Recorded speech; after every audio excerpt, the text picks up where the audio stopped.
As you may or may not know, my wife and I just got back from Vegas. It was a great trip. We ate, we drank, we had a blast.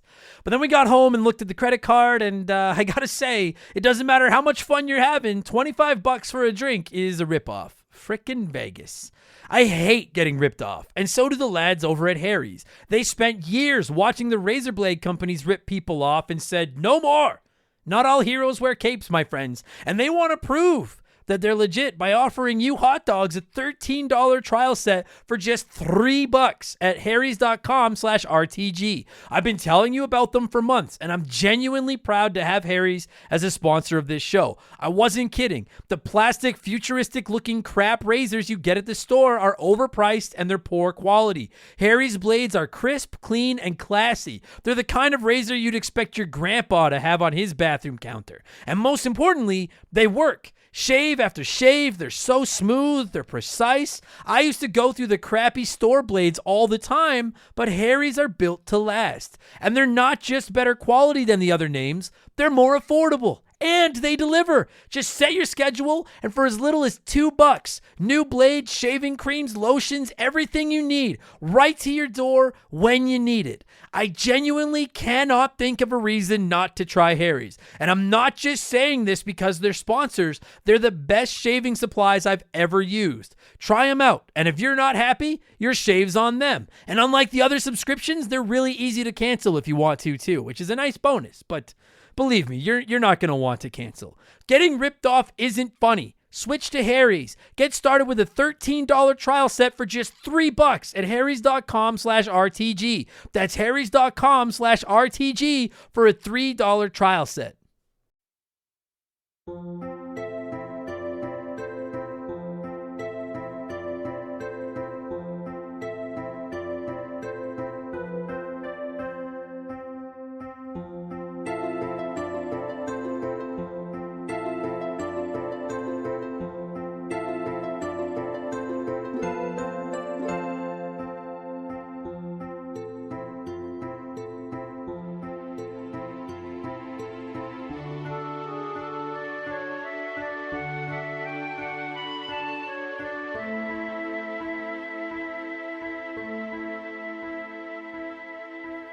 What's up, everybody? Welcome back to Remember the Game. It is my retro gaming podcast where every week a buddy of mine and I sit down and we geek out about the games we played back in the day. My name is Adam Blank. Thank you so much for listening to the show. And this week it is episode 137, and we are finally talking Final Fantasy VIII.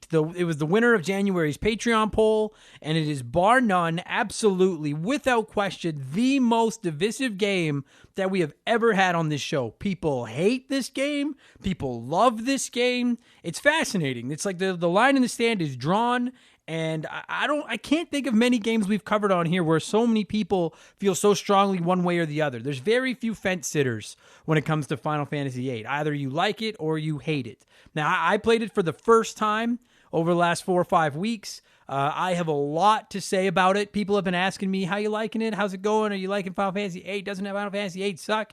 And I've been telling all of you got to wait for the podcast, and the day is here. My pal Andre returns to the show this week as my guest. He is a staunch defender of Final Fantasy VIII and has been for some time, and we had a nice chat about this game, and a nice long chat. And I'm going to stress that as a heads up. We went for an hour and a half about Final Fantasy VIII. So that is without the intro and everything. There's an hour and a half of Final Fantasy VIII talk. So get comfy. This is a biggin.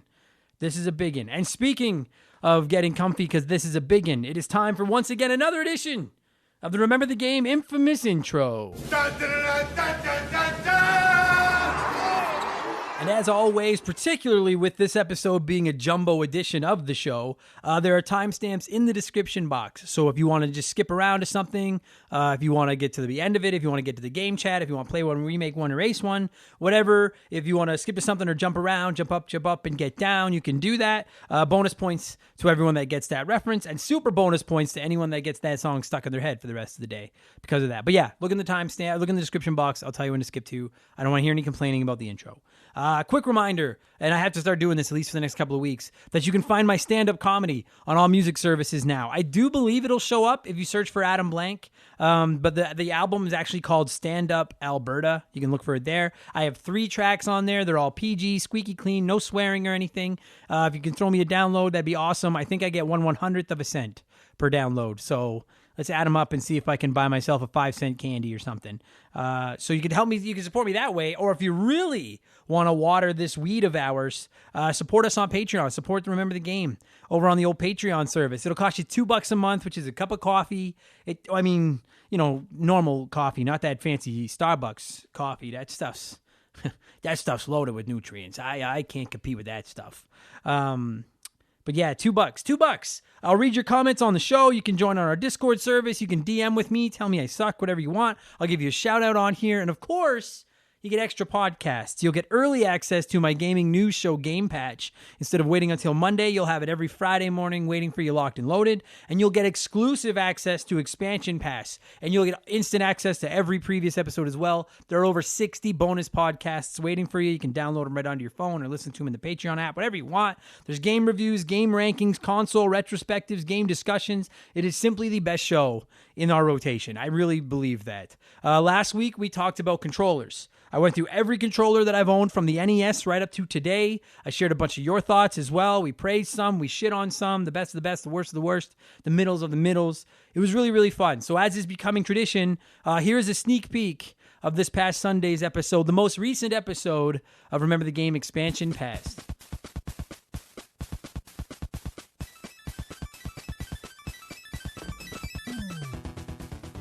Nathan wrote into us and said, my most favorite, hands down, is the original PlayStation DualShock controller.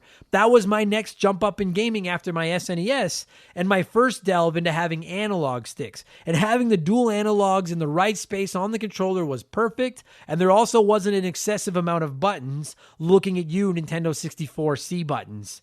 Yeah, we'll get there in a second. But I think Satan and Nathan make a great point here. For a lot of us, this was our introduction to the dual analog setup that we all know now with the 2 matching analog joysticks. And I Googled it to make sure I wasn't crazy. The Nintendo 64 controller came out in 1996. The dual analog PlayStation controller came out in 1997.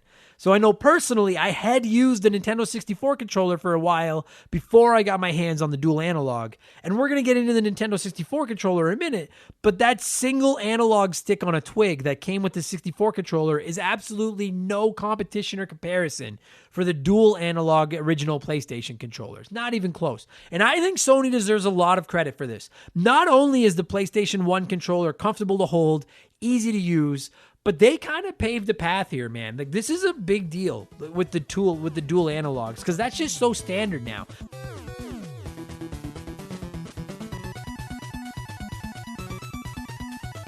I spent over 5 hours writing my notes and doing my homework for that show to make sure I got every controller covered, all the details and everything. I really tried. So I hope everybody liked that. For this Sunday, our $5 tier patrons will be picking the topic. At $2, you get access to the shows. At $5, you actually help pick some of the topics. I don't know what the topic will be yet. The poll is running right now, but some of the suggestions over there are the must-own game for every retro console, your 4-character RPG dream team.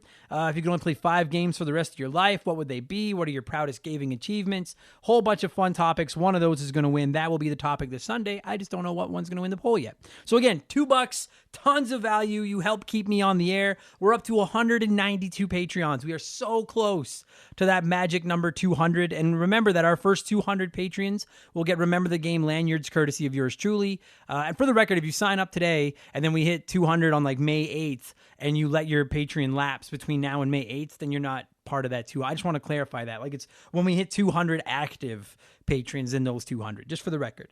But you'll get a Remember the Game lanyard courtesy of yours truly and a nice little thank you note. So a huge thank you to our newest Patreon supporters, Retro Boozmall, Andy Hudson, John Byrne 86, and Paul Bullard. Thank you all so much, and welcome to Remember the Game Industries, patreon.com/rememberthegame. And don't forget, I have a P.O. box. The address is, I'm not even going to say it because no one's going to remember it, but the address is on my website, which is rememberthegamepodcast.com. You can just shoot me a postcard or a letter, something little. Tell me where you are, that you're listening to the show. I'll send you a Remember the Game postcard back. We'll be friends. It'll be awesome. It's been a nice haul over the last week. You guys spoil me rotten. I got I got a nice personalized postcard from my buddy Tim over at Codenames Live, which you can find on Twitch.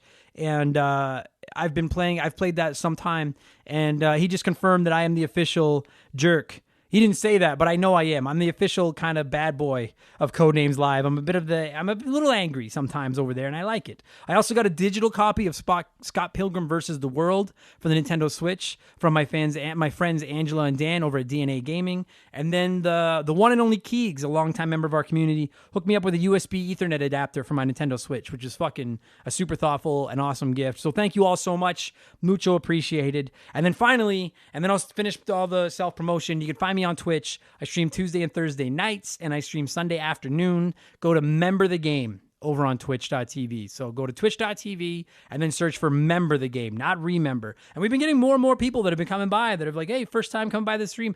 I always say hi. I try to talk to everyone. I don't have thousands of fucking chatters, followers, so I can try to keep up with most of the conversation in the chat. It's really, really fun. So come by there and say hi. All right. And that's it. That's enough blowing myself. Let's blow you guys. Let's blow in some cartridges. It is our opening segment here on the show. I read a few comments and questions from our Patreons, usually gaming related, but not always. And as we call this segment, blowing in the cartridge. So let's blow. And our first blower this week is Morgan. And Morgan wrote in, speaking of the Twitch stream, and said, I just finished attending the live streaming this Sunday of Adam playing God of War over on Twitch, and I'll say that it was my favorite stream so far next to the charity marathon. I know it sounds corny, but watching someone else experience a game you love for the first time is very fulfilling. You know what? First of all, thanks, Morgan, for coming by Twitch. And like I said, I stream on Sunday afternoons. And this past Sunday, I played God of War for a few hours, and it's spectacular. I think like my admiration for this game really did come through on the Twitch stream. It was my first time playing it. I'm falling in love with it as I play it. It's and I know exactly what you're saying, Morgan. Former Remember the Game Hall of Famer Mark McHugh has been playing Last of Us for the first time, and he's been messaging me about how much he likes it and how awesome the story is and stuff. And that makes me feel nice because it's like, yes, I know that it is awesome, and it's awesome to see other people experience a game that you love. Like you said, look at how many of you got hooked on Slay the Spire after listening to me praise it on the show here for months and months and months and months. And every time I get another message from somebody being like, dude, Slay the Spire is awesome, I'm like, yes, it is, and I'm so happy that I helped you find that game. You don't click with every game, and just because you don't hate a game doesn't mean that it checks every box and really connects with you. I don't know what the number is, but like, I think if you're falling in love with 1 out of every 10 or 15 games you're playing, that's a great clip. You know what I mean? Doesn't mean you don't like it, or you do like it, or you don't like it, but there's so few games that just really scratch every itch and really just click home. And it really is special when you find that connection with a game. And I'm absolutely experiencing that with God of War. I'm smitten with it. I'm glad that came through on the Twitch stream. It's spectacular. I love it. It may go down as my favorite PlayStation 4 game when I'm done. So thanks, Morgan. And thank you, Stupid Monkey, for hooking me up with a copy of God of War. Boognish wrote into us on Patreon and said, Adam, keep up the great work. I apologize for any confusion I may have caused regarding my gender. I've changed my profile picture to better reflect my appearance. I hope this helps. And, fuck. So last week, I shouted out Boognish. I can't remember if Boognish wrote in with a comment or if I was... I must. Anyway, so I shouted out Boognish. And I think I said he, and then I was like, not to get all politically correct, but I was like, Boognish could be either. So I stepped back and I was like, I don't know if you're a he, a she, what you are. And I was like, that's just it. Boognish is kind of an ugly name. It is. It's ugly. It's an ugly name. And it turned into an ugly segment where I didn't know what Boognish was. I love that name, but I don't know what Boognish is. So Boognish has clarified, but the new avatar is just a spiky-haired smiley face cartoon that I still don't know. So Boog is now officially a gender here at Remember the Game Industries. We're all just boogs, you guys. So thank you, Boognish. Boognish, I love it. Adam Anderson wrote in quickly here. This is a good point. To throw it back to the controller's expansion pass episode from Sunday, because it never came up. The PlayStation 3 controller was almost very different. If you're not familiar with it, look up the PS3 Boomerang. Fucking great point, Adam. I never mentioned it. I forgot all about that. But like, dude, I totally remember that. If you guys haven't seen it, maybe some of our younger listeners don't remember this. Google the PlayStation 3 Boomerang. And it literally is a boomerang with buttons on it. And that's almost what the PS3 controller was. And it's funny because I was praising all the PlayStation controllers on that expansion pass because I was like, they don't really change them much and they don't have to. They're perfect. They work as is. And then the PS3 was almost a fucking disaster with that boomerang. So good pull, Adam. I forgot all about that. Make Mallow Shift Money wrote in and said, woohoo, not only is Analog releasing a new crop of their Super Nintendo build, but is confident in their online security and monitoring and canceling resales of the Analog Pockets to assure that anyone who wants one will get one. Do you think they can do it? And do you have any interest? So just quickly, if you don't know, Analog is this company online that makes like modern retro gaming consoles. So the Analog Pocket is this really fucking sick looking modernized Game Boy that can play all the old Game Boy games, but it's backlit and slick looking. And it's awesome. And they have like Super Nintendo 1. I think they have a Genesis. There's a few anyway. So that's what they make modern iterations of retro consoles. So I do think they'll be able to manufacture enough to match demand, to answer your first question, because I have to imagine that they don't need the same chips that PlayStation and Xbox are struggling to get their hands on right now to play like Super Nintendo games. And I bet you they probably have a little bit more capital in the bank now after their last run of consoles, so they can probably finance it. They have a better idea of what the demand is for them. So I do think if they don't get exactly enough to match the insatiable demand from the retro gaming community, I think they're going to get very close. I will give them that. Will they be able to stop resellers? I'm not sold on, but hopefully if they're manufacturing enough, the resellers are a non-issue because they're making so many, so hopefully that one I'm not quite as confident on, but I think it'll be much easier to get your hands on one than it was last time. Do I have any interest in it? No, but only because I don't have any cartridges anymore. I love them. I love retro game cartridges and stuff, but they take up a ton of room. They've actually gotten stupid expensive. It's just not practical anymore, and I can't afford it, and I don't have the room for the hobby. So I have no use for that because I don't have anything to play on it. And I will be honest, even if I did have a collection of Game Boy games, or maybe Game Boy, because the original Game Boy is a little haggard looking these days. But like a Super Nintendo, a Genesis, NES, whatever, if I was collecting those, I think I would much prefer to play them on their original hardware. So I don't know if those consoles are for me, but I definitely see the appeal of them. And especially that fucking Analog Pocket. That thing looks so... Look it up, you guys, if you're interested. It looks fucking crisp. It's fucking sick. Ninja Lunchbox 79 wrote in and said, I grew up a Nintendo kid. I'm in my 40s now. I love the classics. I dug out my old 3DS, and what game was in it? A gem of a game called NES Remix. This game is the tits. I had it on the Wii U, and it's probably the one I played the most on that console. Now for my rant. Why in the hell is there not a Volume 2? Also, why is there not an SNES remix? Was I the only one that enjoyed this twist on the classics? I can't be. So, first of all, yes, dude, Ninja Lunchbox, NES remix is fucking awesome. If you guys never played it, it was on the 3DS and the Wii U, and they basically, all they did is they took a bunch of old NES games and then they made new little mini games out of them with specific challenges. Like you had Mario 3 and you had 10 seconds to jump on 3 Goombas or fucking whatever, just tons of little things. They changed the level around, the controls around. I played the fuck out of NES Remix back in the day. Those games were awesome. And I say those games, I don't know if you knew this, Ninja, there is a second one. You asked why there isn't a sequel, and I don't know if you meant why isn't there an NES Remix 2, or why isn't there something after the first two NES remixes? There is an NES Remix 2 that came out, I think, about a year after the first one. But dude, I agree with you. I want more. I was beating the SNES Remix drum for a long time back in the day, and then I kind of just forgot about it and gave up the fight. But these games are so fun. Now you've re-sparked my SNES Remix passion. That will be on my wish list once again. I don't know why we're not getting something else out of this. They can't be too hard to make. They're fucking super popular. Everybody wants another way to play some of those vintage games. Sell us those games in a whole different way. I would buy an SNES Remix like that. I'd probably break my pre-order rule. And, well, no, I probably wouldn't because I'd be downloading. But either way, I'd be all over an SNES Remix. So seriously, if you still play your 3DS or you're one of those 8 people that have a Wii U laying around, look into the games NES Remix and NES Remix 2. I believe you can buy them in a package as well, like where they comes with both of them. They're just awesome. Just Super fun. Highly recommend them. Fucking great pull, Ninja Lunchbox. I forgot all about the NES remix games. I love those games.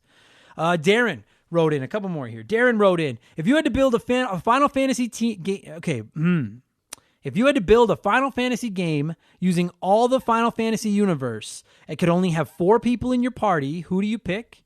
Who is the villain? And which game's world do they exist in? This is this could be an entire podcast. This is deep. So I gotta build a team of 4 Final Fantasy characters versus 1 Final Fantasy villain in 1 Final Fantasy setting. So for the record, I've played Final Fantasy 1, 4, 6, 7, 8, 9, 10, and 15. So that's what I'm working with here. So if you're like, where the fuck is Frank from Final Fantasy 13? I never played that game. Or I played Final Fantasy 13 for like 20 minutes. So I'm drawing from what I know. So for my team of 4, I'm going to make the leader Terra from Final Fantasy 6 because I think she's awesome and she's a fucking beast, and the way that she does the morphing thing is Terra's fucking rad. So she's my leader. I'll take Edge from Final Fantasy 4, who is like the smart mouth little arrogant ninja guy, because I think he's hilarious. He's the second in command of my team, and he's a bit of a womanizer, so he could constantly be hitting on Terra and then getting shut down by Terra, and I think that would make a funny storyline. I'll take Steiner from Final Fantasy 9 to be my tank because I love Steiner. I think the 3 of them would have a great dynamic because Steiner would probably get fed up with Edge's attitude and tell him to shut his mouth and the way he talks to Terra. But then they could also like team up and do their like the pairing Steiner's attacks with Edge's ninja skills, and they'd fuck shit up and it'd be awesome. And then I need a 4th. And I know that a healer would make sense, but I don't really want to just weigh it down with just a straight up healer. We have the leader in Terra. We've got the mature tank in Steiner. I have the goofy guy in Edge. Now, the obvious answer to me is Aerith from Final Fantasy VII as like a healer, but I really don't like Aerith. I'm not a fan. So you know what? I'm going to take Tifa from Final Fantasy VII, but if I just give her a little bit of healing materia just in case, then I'm good. I don't have a dedicated white mage, but Terra, Tifa, and Edge can all chip in to heal and keep everyone alive, and then Steiner will just be fucking shit up the whole time and throwing his sword around, and so that's my team. Terra, Tifa, Edge, and Steiner. And then for my villain, I got to go Kefka from Final Fantasy VI because I think he's the best villain, not only in Final Fantasy, but maybe in gaming history. I know some people think Sephiroth is cooler, and he is cooler. Kefka's just a fucking evil piece of shit, though. And then, you know what? The world will set the game in is Final Fantasy X so that I can play Blitzball, but I don't have to listen to Titus laugh. Because I love Blitzball, but I don't really like Titus. So there you go. Good question, Darren. That was hard. I like that. That was good. Yes, excellent. And now finally, one more blower this week before we move on. You guys know that it becomes the distinguished letter time letter for the week. So it's letter time. It's letter time. Brian Robbins wrote in and said, Adam, should I buy a Switch now or should I wait for the new model at this point? And will the next gen of Nintendo have 4K support? Now, this is something we've talked about a few times on the Twitch stream, over on the Discord. I think it's probably come up on the podcast a little bit before. It's a common question from non-Switch owners. At this point, do you buy a Switch or do you wait for the upgraded edition? Because the thing is, we all think a Switch Pro is coming. Nintendo's not even straight up denying it anymore. They're just saying it's not coming right now. So, in theory, you could wait for a Switch Pro that never comes. And even if it does come, like the earliest that thing is dropping is holiday 2021. Guaranteed. They just released the Mario version of the Nintendo Switch. That Monster Hunter one is coming out in a few weeks. If they sold a mountain of them last year, if they turn around right now and then drop a new, better version of the Switch in like 3 months after everyone just bought these new limited edition ones up, it's not going to go over well. So I do think it's coming. In fact, I have no doubt that a Switch Pro is coming, but I think you're waiting till Christmas this year at the earliest. So I think the first question, and this doesn't just go to Brian, this is to anyone that's on the fence about buying a Switch right now. The first question you have to ask yourself is, are you willing to wait until the holidays knowing that it may not matter? You know, because the thing is the Switch Pro may not even come out then. And now you just waited another fucking 8-9 months to buy a Switch, you know? Because the thing is I love Nintendo, but I don't think anything games-wise is coming out on the Switch this year, at least not that they've announced, that's going to topple what's already available. So I don't think waiting is the end of the world. It's a matter of, do you want to wait for something that may not be coming, right? Because if you've gone 4 years already and you've resisted Breath of the Wild, Mario Odyssey, Smash Ultimate, Mario Kart 8 Deluxe, Pokemon Sword and Shield, Animal Crossing New Horizon, Link's Awakening Remake, Fire Emblem Three Houses, Luigi's Mansion, Splatoon 2, etc., etc. If you've already gone so long not giving in to buy those games, there's really nothing coming out of 2021 that's head and shoulders above all those. At least maybe they'll surprise us, but as of right now, there isn't. So if you haven't been bothered by waiting for 4 years, what's the big deal about waiting for another 10 months to see if you could get a Pro? And then if a Pro doesn't come out at the holidays this year, then maybe you finally just pull the trigger on a regular Nintendo Switch. Because if they're going to release one, they're going to do it close to the holidays. That only makes sense. The thing is Switches aren't going down in value. And neither are the games. We know that, right? Switch games never lose their value. Nintendo Switches are still selling like crazy, so they're not going to be getting cheaper anytime soon. If you wait to buy an Xbox or a PlayStation and scoop one up late in in that console generation, it's a great way to save money. You can get all the big games for like $10, $20. With the Switch, you are going to pay no matter when you buy it. So don't wait just to save money. That's not going to happen. So if you can't stand waiting anymore, if you're just like, fuck, I really want to play these games, then just pull the trigger and buy one. Because you're looking at least 10 more months, you could catch up on all these games. And if you don't mind waiting, if this hasn't bothered you, then frankly, at this point, I would suggest to continue to wait. If you don't mind, give it another 10 months. See if that Switch Pro comes out by the Christmas, right? You could always buy a Switch now, play it between now and November or whenever the Switch Pro comes out, and then sell the one you bought and use it to help finance your Switch Pro. You could always do that as well, because the Switch is going to hold its value. You'll be able to sell it, no doubt about that. But my suggestion would be, if you can't wait, if you're going crazy, buy one. If you aren't minding waiting, I would say give it until the holidays this year and see if the Switch Pro comes out. And as far as whether or not the Switch Pro is going to have 4K, they have not said. Nobody knows. Rumors are that it's going to do 4K when it's docked, but I would not wait specifically for a Switch Pro in the hopes that you'll be able to play these games in 4K, because that is far from a guarantee. Nintendo is traditionally underpowered compared to what the other guys are doing. And Charlie M commented on this question on our Patreon page and brought up a great point. Games like Breath of the Wild and Mario Odyssey look really, really, really good without 4K. Whether you're playing them handheld or on the TV, like 4K would be dope, but it doesn't need them. They look really, really good. So if you're only waiting because you want 4K, I say buy one now. But it really comes down to how patient you are, right? So there you go. For what it's worth, I've had one since launch. I love it. No regrets at all. And if I bought it right now, if I had never played a Nintendo Switch, I bought one today, knowing that I'd probably have to sell it in November to buy a Switch Pro, but I got to play all those games I listed earlier, the Zeldas, the Marios, etc. I'd be totally happy, because there is at least a year worth of fucking awesome games available on this thing right now. So hope that helps, Brian. There you go. That's all the blowing this week. Let's get into our Smash Hit segment. Play one, remake one, erase one.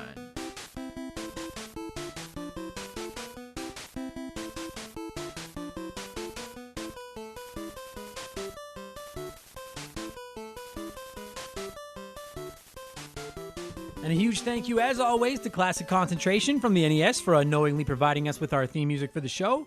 The rules are simple. You all know this. Each week, I give our listeners 3 retro video games. They can play one as it exists, they can remake one as a modern game, and the third game is erased forever. And this week, since I figured we're already talking Final Fantasy VIII, it just made sense to do the PlayStation Final Fantasy trio of Final Fantasy VII, Final Fantasy VIII, Final Fantasy IX. As always, there are no wrong answers, but there is a right one. I'll get to that in a minute. And just quickly, there's a stipulation this week. I know Final Fantasy VII already has a remake.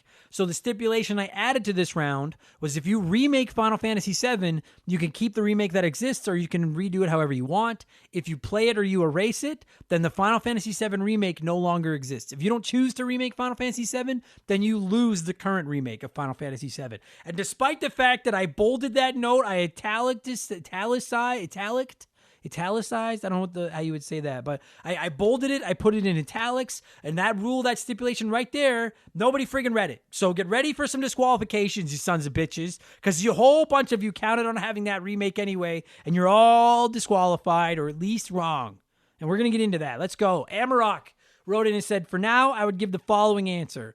Play Final Fantasy IX. I'd say it's aged the least and it still plays pretty great.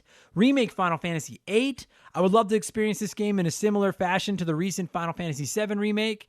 And then finally, erase Final Fantasy VII. We have a remake of it now, and it's pretty awesome, and I'm just going to ignore the whole butterfly effect nonsense that usually gets brought up. So now I will say, at least Amarok had the decency to address my rule and say, I'm not playing by your rule, fuck you.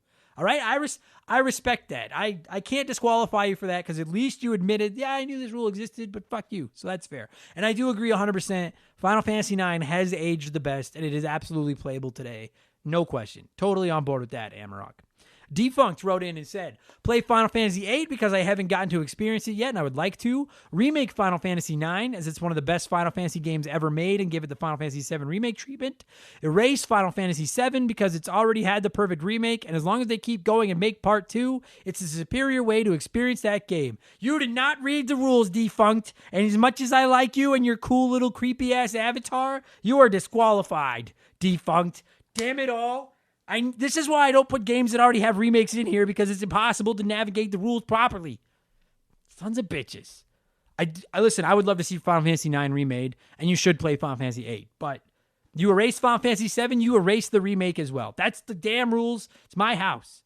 James Anderson said all these games are on Game Pass, by the way, which is a fucking great point, James. Thank you very much for pointing that out. He said he would remake Final Fantasy IX, give it the same treatment as 7. It'd be awesome. Final Fantasy IX is a top 3 Final Fantasy game of all time. I would erase Final Fantasy VII. I'm not a big fan of the cyberpunk style anyway, and it was already remade. And then I guess by default, I would play Final Fantasy VIII. It's the only one I haven't played, and I might as well give it a shot in its original form for free on Game Pass. Now, I don't know. I don't know if you're technically disqualified or not, because you erase 7, which means that you erase the remake, but you don't really seem to be that interested in the remake anyway. So if you're not DQ'd, you just have to live with no Final Fantasy VII remake. Final Fantasy IX is absolutely top 3 game, no question. And I really hope that you and anyone listening to this that has not played Final Fantasy VIII considers giving it a chance after the podcast. We'll get there in a second, but I hope you do. Speaking of disqualifications, our resident delinquent Slick Rick said, so this week on Play None, Erase None, Remake 3, I would remake all 3. Final Fantasy VII Remake is fucking awesome so far. Final Fantasy VIII has plenty of things that are wrong, but the game was good and had a lot to offer. It had a bad rap. Some of it deserved and some of it isn't. Remake it. Final Fantasy IX is the best Final Fantasy game. Remaking it in the Final Fantasy VII Remake style has me foaming at the mouth. Now listen here, Rick. I agree with you that 100%, all 3 of these games could use a remake, and I would buy the fuck out of all 3 of these games remade. But Play None, Erase None, Remake 3 is not my show. That sounds like some shitty goddamn Fox game show that airs at like fucking 11 o'clock at night and nobody watches it, and all the commercials are ads for lawyers saying, have you ever been in an accident with asbestos or something? And no, so you are fucking qualified, sir. It is Play 1, Remake 1, Erase 1. Play by the rules. Banned. Zane Donovan said, okay, I would play Final Fantasy VII as it already has a remake and it's amazing. I would remake Final Fantasy IX. That whole game would be so insane with current graphics. And I would erase Final Fantasy VIII. The whole story doesn't do much for me. Also, Adam, I hope you do a recording of part 2 for Final Fantasy VI. So, that's fair. And dude, a remake of 9, a lot of people seem to think that would be awesome. And for the record, Zane, I absolutely want to revisit Final Fantasy VI at some point. I don't know when. Probably in like the 200s of this show, but down the road at some point we will revisit Final Fantasy VI. Dave McGee said, I would play Final Fantasy VII. I know some people don't feel the same way, but I adore this game. It was the first game I bought when I got my PlayStation. I have such nostalgic ties for this game. Staying up all night with my buddies, drinking and trying to beat the Ruby and Emerald weapons, or accidentally forgetting to save, or my memory card failing, putting me into a rage. I have so many memories attached to it, so it stays as it is. Remake Final Fantasy IX, updated graphics, make it quicker loading into battles and touching up the sounds. It'd be gorgeous. Fuck Final Fantasy VIII. Fuck that dumpster fire piece of crap with its stupid card game and the stupid gunblade. Erase this game, erase the people who came up with this idea, and erase their parents as well. Whew, I don't. Have we ever had someone say they want to erase a game developer's parents? I think that's first on the show. But I'm not joking. Like that reaction is like a sizable chunk of our community's opinions toward Final Fantasy VIII. People that hate it fucking despise it. I want to interject on what you're saying, but I'll save it. I will say gunblades are dumb. Agreed. But that said, none of those are what I would do. A whole bunch of you did have the same order as me, just with different logic. Seriously, R on P said remake Final Fantasy VII because I haven't played the remake yet. I love the original. I also read the rules and don't think I'm above Adam's Law. Thank you very much. Play Final Fantasy IX because of the 2 remaining. It's the one that didn't suck. Erase Final Fantasy VIII because it's terrible. And if I ever see the word junction in a game again, I might rage quit immediately. So just by saying playing by Adam's Law, that'll get you read on this show, straight up. Well done, R on P. Stupid Monkey said remake Final Fantasy VII because I love that game. The remake, although I love the original as well. Play Final Fantasy IX because I really want to someday. I never got around to finishing it because I'm a heathen. Also, my PlayStation 1 died back in the day. Erase Final Fantasy VIII in the most spectacularly violent way because Squall is an emo loser who deserves it, and the whole we were friends as kids and somehow forgot twist was just dumb.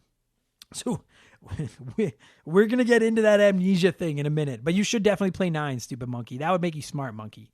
G9PSX. Sorry, there's a lot of these. I try to read as many as I can. It's my fucking show. I always worry this is going too long. And then I'm like, is this my fucking... I have no sponsors. Nobody. The only person I owe it even a little bit of an exclamation to is the Patreons. And if you've signed up for our Patreon, you obviously don't hate what I do. So fucking read as many as I want. Fuck you, Bill Gates.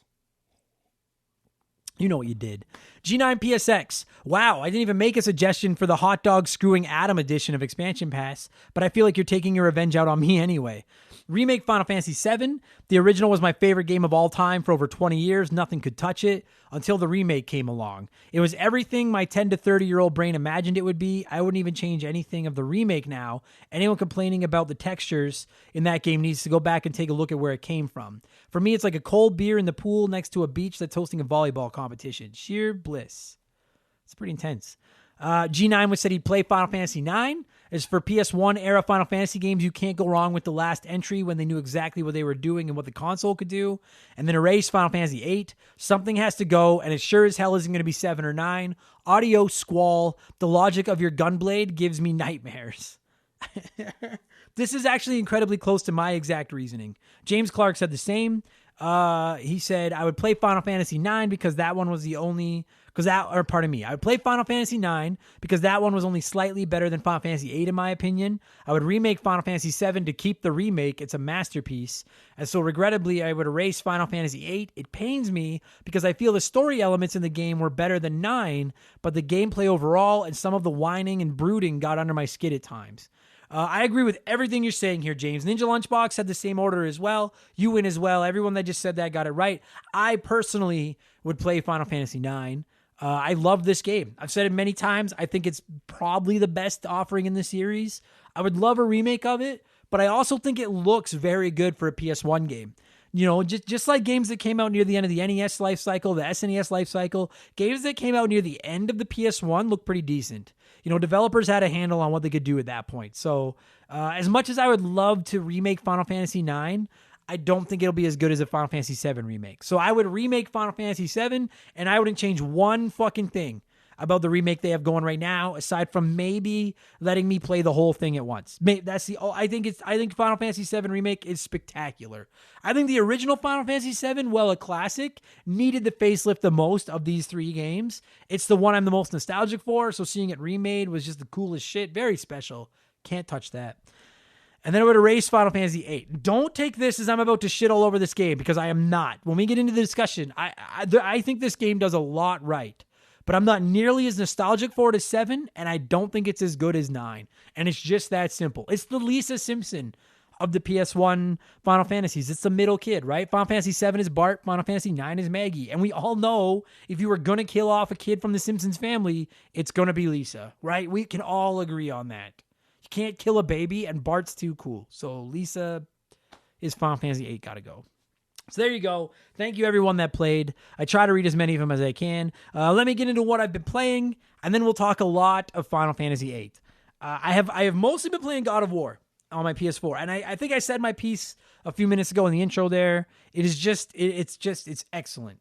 Excellent. I'm thinking about dedicating an episode of Expansion Pass to it when I'm done, even though it's a few years old, just because I have so many positive things to say about it, and I know how many members of our community really, really like it as well. If you've not played God of War, it's really cheap.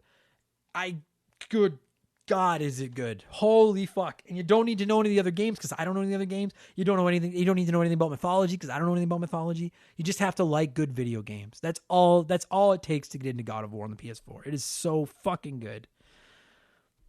Like, I want to say it's a contender for my game of the year, but it's like 4 years old. I've also been playing quite a bit of Crash Team Racing, Nitro Fueled on my Xbox Series X. 100%ed it on normal. I'm not sure if I'm going to do a hard playthrough or not. I might try. I don't want to come on here and say it's better than Mario Kart because I think they're very different. I think Mario Kart is relaxing and chill and kind of a party game. Crash Team Racing is intense, man. You have to get good or you're fucked. And it takes practice. It takes a lot of practice. But I'm really enjoying it. I like the challenge that it brings. I got to fire up the original soon. I have it on my PlayStation Classic. So we can cover it here on Remember the Game because I'm really digging Crash Team Racing. And then my girlfriend and I have been playing Super Mario 3D World on the Switch together. We're into World 7. We got 100% of everything so far. We played it on the Wii U back in the day together, and we had a good time. Now we're playing on the Switch. It's really fun. If you're poo-pooing on it for being a re-release, but you haven't played it, you're missing out on a great Mario game, man. Mario 3D World is awesome. I'll probably review it on Expansion Pass sometime in March after I get a chance to play Bowser's Fury and see how that goes. And that's what I've been playing. That'll do it. Let's talk some Final Fantasy VIII. And as you guys know, I like to give you nerds a chance to share your thoughts on games before I indulge myself and ramble for a while. And I want you to see what I'm saying about the hate that this game gets from some people. Mr. Satan wrote in and said, all I have to say is fucking gunblades. Dumbest weapon ever. Now, just quickly, Mr. Satan, I don't think that I mentioned it on the podcast. I'm trying to remember. I don't think I did. So just quickly, if I didn't, I would like to say for the record that I agree. If you've never played Final Fantasy VIII, some of the characters have swords that are also guns, and I think they're just stupid. I totally agree. I think it's a dumb weapon. Michael Mathis over on Patreon did reply to Mr. Satan's comment and point out that Cloud's Buster Sword is kind of stupid too. And you're not wrong, Michael, but I could get past the giant swords, like the Buster Sword and things. Once you turn the sword into a gun, then you lost me. That was a little much. So Keegs wrote in and just said, it's a turd. I wasn't able to fit Keegs into Play 1, Remake 1, Erase 1, but he basically said the same thing over there. He is clearly of the opinion that Final Fantasy VIII is a piece of feces. Brian Robbins said, I used to make it to the end of the second or third disc and my save would always go corrupt. I remember being so deflated as a kid, but this and Final Fantasy X are still close to my heart. For the record, I don't think I would ever go back to a long, grindy RPG if I lost my file that late in the game. I think I'd just be done. Darren wrote in and said, I love the original Final Fantasy and decided to try to play the, quote, current games, which at the times were Final Fantasy 7 and 8. So I bought both of them, and after a couple hours playing on each one, I just didn't care. And I know this makes me a pariah in some people's eyes, but the stories just didn't make me want to continue. The graphics were nice for the time, but like you often say, Adam, they just don't hold up. Plus, fuck random encounters. They always seem to happen when you can't heal or when you're just trying to get to a place quickly. It is so annoying. So, as you can see, not a lot of love for Final Fantasy VIII in the community, but it has its defenders, and its defenders are fiercely loyal. Dan T. from the band Vertical Noise, who provides our theme song over on Game Patch, wrote in. Now, I did have to edit Dan's comment down a little bit because it was a little beefy, but it was also incredibly well written. I see the passion, and I agree with a lot of what you're saying. Dan says, this was the first game I played at a young age that wasn't movie licensed or for kids. It completely blew my mind and opened up my eyes to the possibilities gaming had to offer. Replaying it as an adult several times, the thing that strikes me the most is the missed potential that I think it had, probably owing to the fact that they only had a year and a half to develop this after Final Fantasy VII, and they didn't have the veteran leadership of Sakaguchi, who was busy working on the Spirits Within film.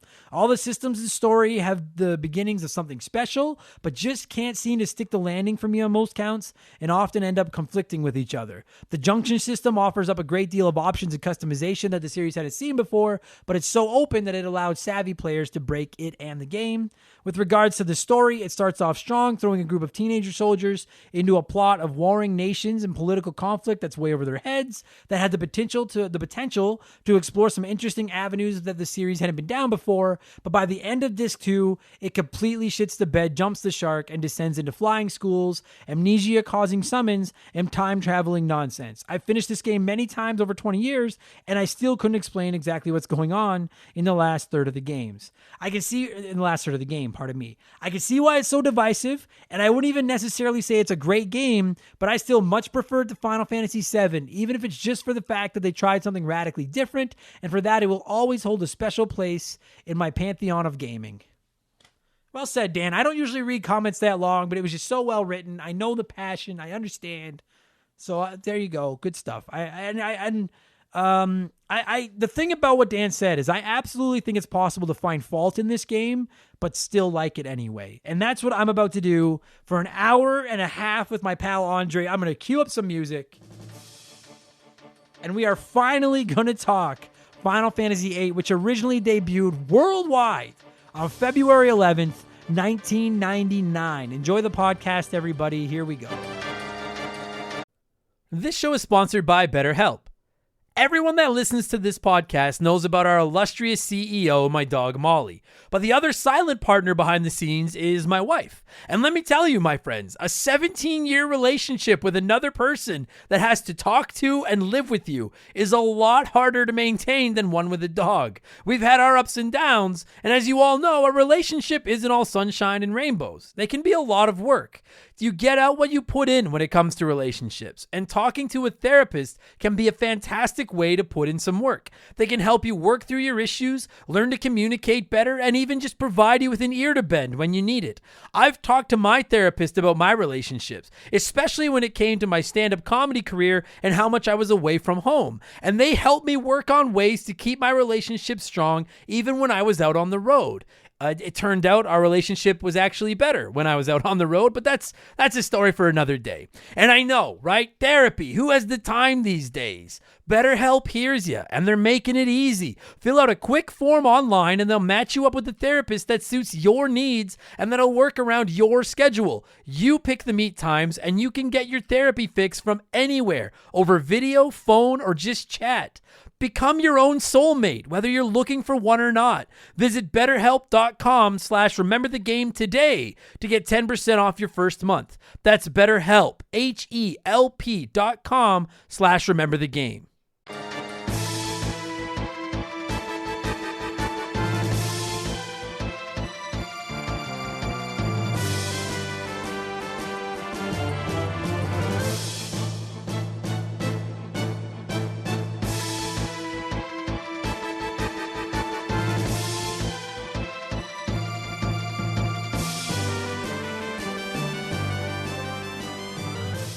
Okay, so joining me via the blank phone this week is my pal Andre. So we're just gonna get how are you? We'll get this out of the way. How you doing? I'm doing good, buddy. Okay, pretty good. It's a nice Monday, relaxing. Cold, fucking cold because it's Edmonton. It's warmer than it has been though. It's slowly getting there. It's warming up. And we're talking Final Fantasy VIII. And you guys, listen, so many of you guys. So if you don't know, and I will have already explained all this in the intro, but Final Fantasy VIII won our Patreon poll in January. And then I know that this is going live at the end of February, but this is not a short game, and I had to play through it. I try to give games the benefit of the doubt, play through the whole thing. So I got right to the final boss. I'm going to get this out of the way. I did not beat the final boss. We're going to get into all that as we go through this.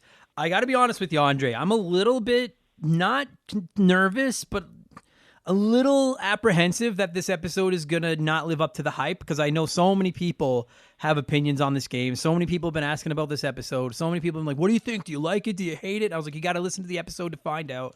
So I'll share my opinions on this game in a minute, but I'm just going to give you the floor for a second, because you have been a staunch defender of Final Fantasy VIII since the first time it came up on the show. And this game has been coming up in the Remember the Game Industries lunchroom for about a year and a half now. And you have been a staunch defender, despite the fact that I would say 60 to 70% of the community hates this game. So I'll give you the floor until you're done blabbing. Why do you like or hate this game? I know you like it. So just quickly, don't get into details, but why? Why are you defending this game? A big part of my love for this game, like, I played this when it first came out. This game, I very much enjoyed it. I think I'll say this honestly, when I was originally playing this way back in, late 90s when this game came out, I played it I would rent it a lot from Uptown Video in Martinville. And the thing is, like, you don't finish a game like this in a weekend, especially if you're not playing it. Unless I was playing it all over, but I maybe got 2 discs in every time I did, and for some reason I kept restarting every time I'd buy it because I'd lose my place and not. Again, it's that you lose your place if you're not playing it all the time, right? Yeah. And then eventually you finish the game, and I love this game up until disc 4. Okay. And we'll get into that because I can understand. So just sorry. One cool thing about renting PlayStation games is that we've all had the stories on this show about, I would rent fucking Final Fantasy 2 on the Super Nintendo over and over and over again, but every time I rented it, I had to restart it because the file had been erased. The cool thing about renting a PlayStation game was, as much as I don't like memory cards, it was pretty nice that your save was safe. You know what I mean? As long as you kept it on your memory card, you could re-rent it in 6 months and your file would be there. So that's a cool thing, at least. The difference is, though, when I started renting this as soon as it came to the store, right? Right. But you'd rent it for whatever your time it was, if it was 3 days or 7 days, whatever it was. But then other people could put it on reserve. Right. So it didn't mean you could just go, unless you had multiple copies, you couldn't just go back and get the game again. Yeah. So there'd be times where I wouldn't get the game again for another month or longer. So, and I'm the kind of person that's like, I don't know exactly where I was. Yeah. I wasn't good I would sit there and go, what am I doing? And then I just restart the game. And dude, you know what? It sounds dumb, but no, that's who I was. I'm willing to bet you that a fucking vast majority of the people listening to this podcast right now have at some point put down an RPG, come back to it, and been like, I have no fucking idea what's going on. And to be honest with you, and we're going to get into this game might even be worse for that, because it's not just a matter of where do you have to go to keep the game moving, but the strategies you have going with what magic have you drawn? What do your card situation look like? What's your junction weird? Yeah, so like when I started playing this, I was like, I have got to get through this in not one sitting, but like in one playthrough without pausing and coming back to it. I wanted to play God of War on my PS4, and I was like, I got to finish Final Fantasy VIII first because I will never be able to figure out what the fuck was happening otherwise. So, well, I have this on Switch. I've had it on Switch since it came out a couple years ago when it came out on Switch. Yeah, and I picked it up and I started playing through it, and I got to a point, and then I kind of petered off and started playing other games. And then I go back to play it again, and I'm like, where am I? Yeah. I don't remember anything. Yeah. All right, restart. And the thing is, it's not like the map in this game it's surprisingly small, I thought. Maybe that's just, I don't know why I think that, because I guess it's not really that much smaller than most other Final Fantasy games, but I really just felt like there was a lot of dead space. Like a lot of empty space in this game. So there's a lot of just traveling in this game. Yeah, that it's just that open road run. It doesn't feel like I play 7 or I play 9, and it feels like I leave one community. It's not that far of a jaunt to get to the next cave. Yeah, the major cave, or that next town, to the next main objective. This one, it feels like you're riding around for a bit. Yeah. It may not be everybody's thing, but I felt like there's a lot of aimless moving around and going to different places kind of aimlessly. But for the most part, you like it, obviously. That's why you kept re-renting it. You liked it. Oh, because I don't know. I grew. It was hit me at that perfect point where I was like 11, 12 years old. So, and that, preteen era, and it was just that fun game. Okay, so that's okay. So I mean, I'm a couple years older than you. I played Final Fantasy VII when it came out. I played it in high school. I loved it, just like so many people that are probably listening to this right now liked it. We are not comparing this game to Final Fantasy VII. All right, the only time I'm bringing up Final Fantasy VII is right now, and the reason I'm bringing Final Fantasy VII up is to set the stage. The reason I had no opinions on this game until 2 months ago when I started playing it was because I didn't play it when it came out, and the reason I didn't play it when it came out was because I played the shit out of Final Fantasy VII just like all of us nerds from our era did. And then when Final Fantasy VIII came out, I looked at it. My buddy Mike had it, and I saw it. Like, I saw the gameplay, the graphics, the characters. I had no idea about the junctioning system, the drawing magic, none of that. I just saw it, and I was like, this just looks boring. Like, it looks so mature and adult, and like Final Fantasy VII is like kind of zany, and you've got these fucking weird characters like a dude with a gun on his arm, and Red 13 is fucking, you know what I mean? Like it's crazy. And then you play Final Fantasy VIII, and it's just, here's a whole bunch of mature, I guess like high school style students. There's no weird animals for you to control. There's no free, it's not colorful, it's not bright. And I wrote it off because I was like, this is just, listen, whether you all like it or whether you don't like it, whether you like Final Fantasy VIII or you don't like Final Fantasy VIII, it is always going to be, not fairly, but it is always going to be Final Fantasy VII's little brother. It just is. It is always going to be in the shadow of Final Fantasy VII. And I'm sure a lot of you either don't like it because it's not Final Fantasy VII, or you're like I am, and you just skipped over it altogether because it was not Final Fantasy VII. Well, this game, it's in the shadow of Final Fantasy VII because as big as that game was, it was one of the, it launched the PlayStation. Yeah. And that game is just, and not my favorite Final Fantasy game of all time, but a wonderful Final Fantasy game. And then 8 comes out and it's lackluster. And then I think it gets outshone by number 9. Yeah, I agree. You know my feelings on episode 9. Yeah, or on Final Fantasy 9. That's its other problem, right? Is that it's trapped on a console with Final Fantasy 7 and Final Fantasy 9, and I don't give a shit what anybody says. Like, you can argue that, Final Fantasy 7 is overrated. I argue that. You can argue that for whatever reason. I don't know why you wouldn't like Final Fantasy 9, but maybe some people don't. Final Fantasy 7 and Final Fantasy 9 are two of the crown jewels of the Final Fantasy crown. They just are. And Final Fantasy 8 is kind of stuck in the middle. It goes totally off the rails with its style and with what it does and everything about the mechanics, everything. We're going to get all that now in a minute. And so I skipped it forever. And so I finally sat down to play it. And the reason I asked you about your experiences with it, Andre, is because you said you used to rent it all the time, which means you would have played the original PlayStation version. Yes, very much so. I can't. So... I'll answer the $1 million question. Everyone's like, do you like it? Do you hate it? What the fuck? They're yelling at their phone. They're like, it's 10 minutes into the... I like it. I actually like this game quite a bit. I don't love it. I think, and we're going to get into all of it, I think there is a fucking really awesome set of mechanics in this game that is just buried under a lot of problems. And we'll get into that. But I love the core. I'd love to see a remake where, not a remaster, which is what I played, but a full-blown remake where they make it all good, because I liked a lot of it. But the first thing I wanted to bring up, and the reason I wanted to tie it back to the original PlayStation version, is I played the remaster. And on the remaster, if you have not played it, guys, you can set the time to triple speed, the game to triple speed almost any time you want, minus some cutscenes. You can just set it to triple speed during battles, during the overmap, during everything.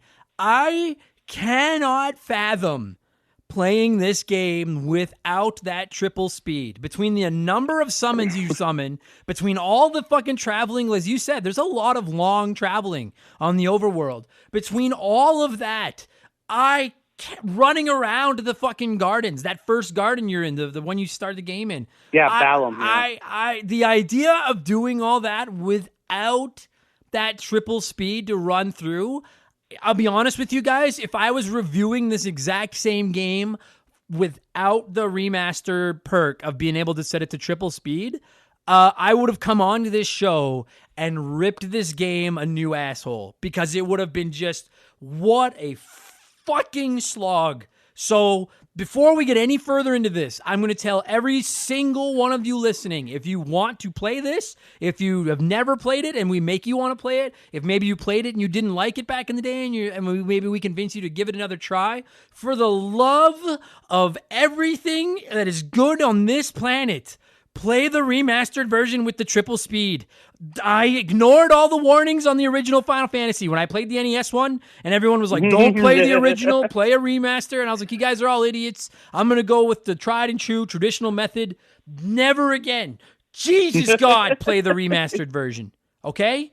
Like, I remember playing through this as a kid, and there are sometimes you're sitting there, especially with some of the GS, especially in the end game, with some of the Guardian forces at the end, and some of their animations, like, and we all know this from Final Fantasy VII, and that like some of those animations went on forever. It's just as bad in FF8. I got it. And some of the dialogue, if you played on regular speed, I find the dialogue very, very slow in this game. It is. It's so fucking slow. I put every moment that I could have that triple speed on, I did it. And it wasn't because I hated it. It wasn't because I was like, this sucks. I just want to get it over with. I was like, just more for the convenient. love of fuck, hurry up.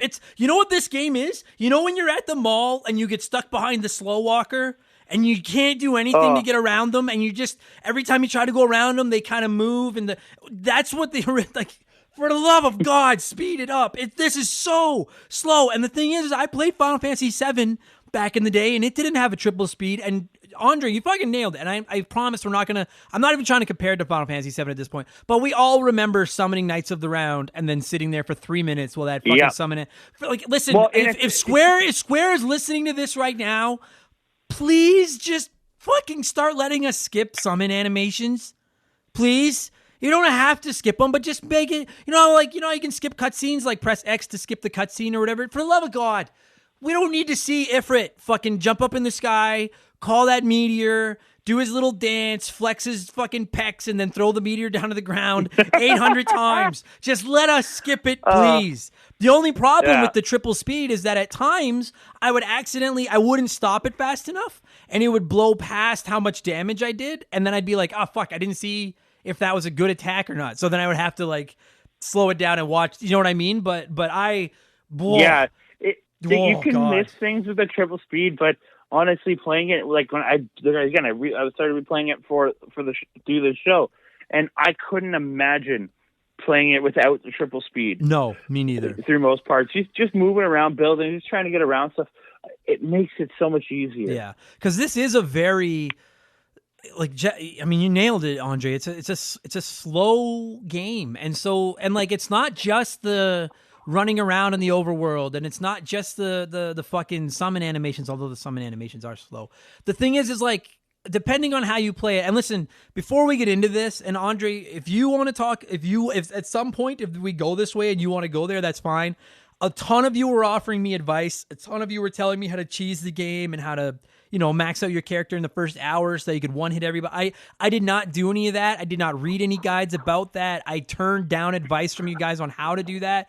I'm not shitting on anyone that wants to play the game that way, but I was like, I want to play it on the up. I don't enjoy playing games that way. So I was like, I'm going to play this just without cheesing it or anything. And without doing any of that, if you've never played Final Fantasy VIII, and I guess this is a great way to segue into some of the mechanics, probably the biggest mechanic or the most infamous thing that this game is known for is that you don't cast spells by just using magic points. In Final Fantasy VII, you had materia. In Final Fantasy IX, you had, I don't remember what those things were called, but you would equip them and then it would teach you spells. It's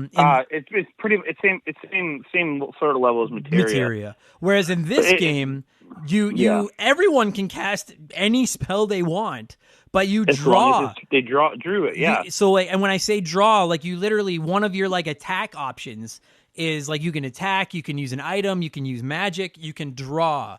And so you draw, and you can pretty well draw from every enemy in the game, I think. And then you click draw on them.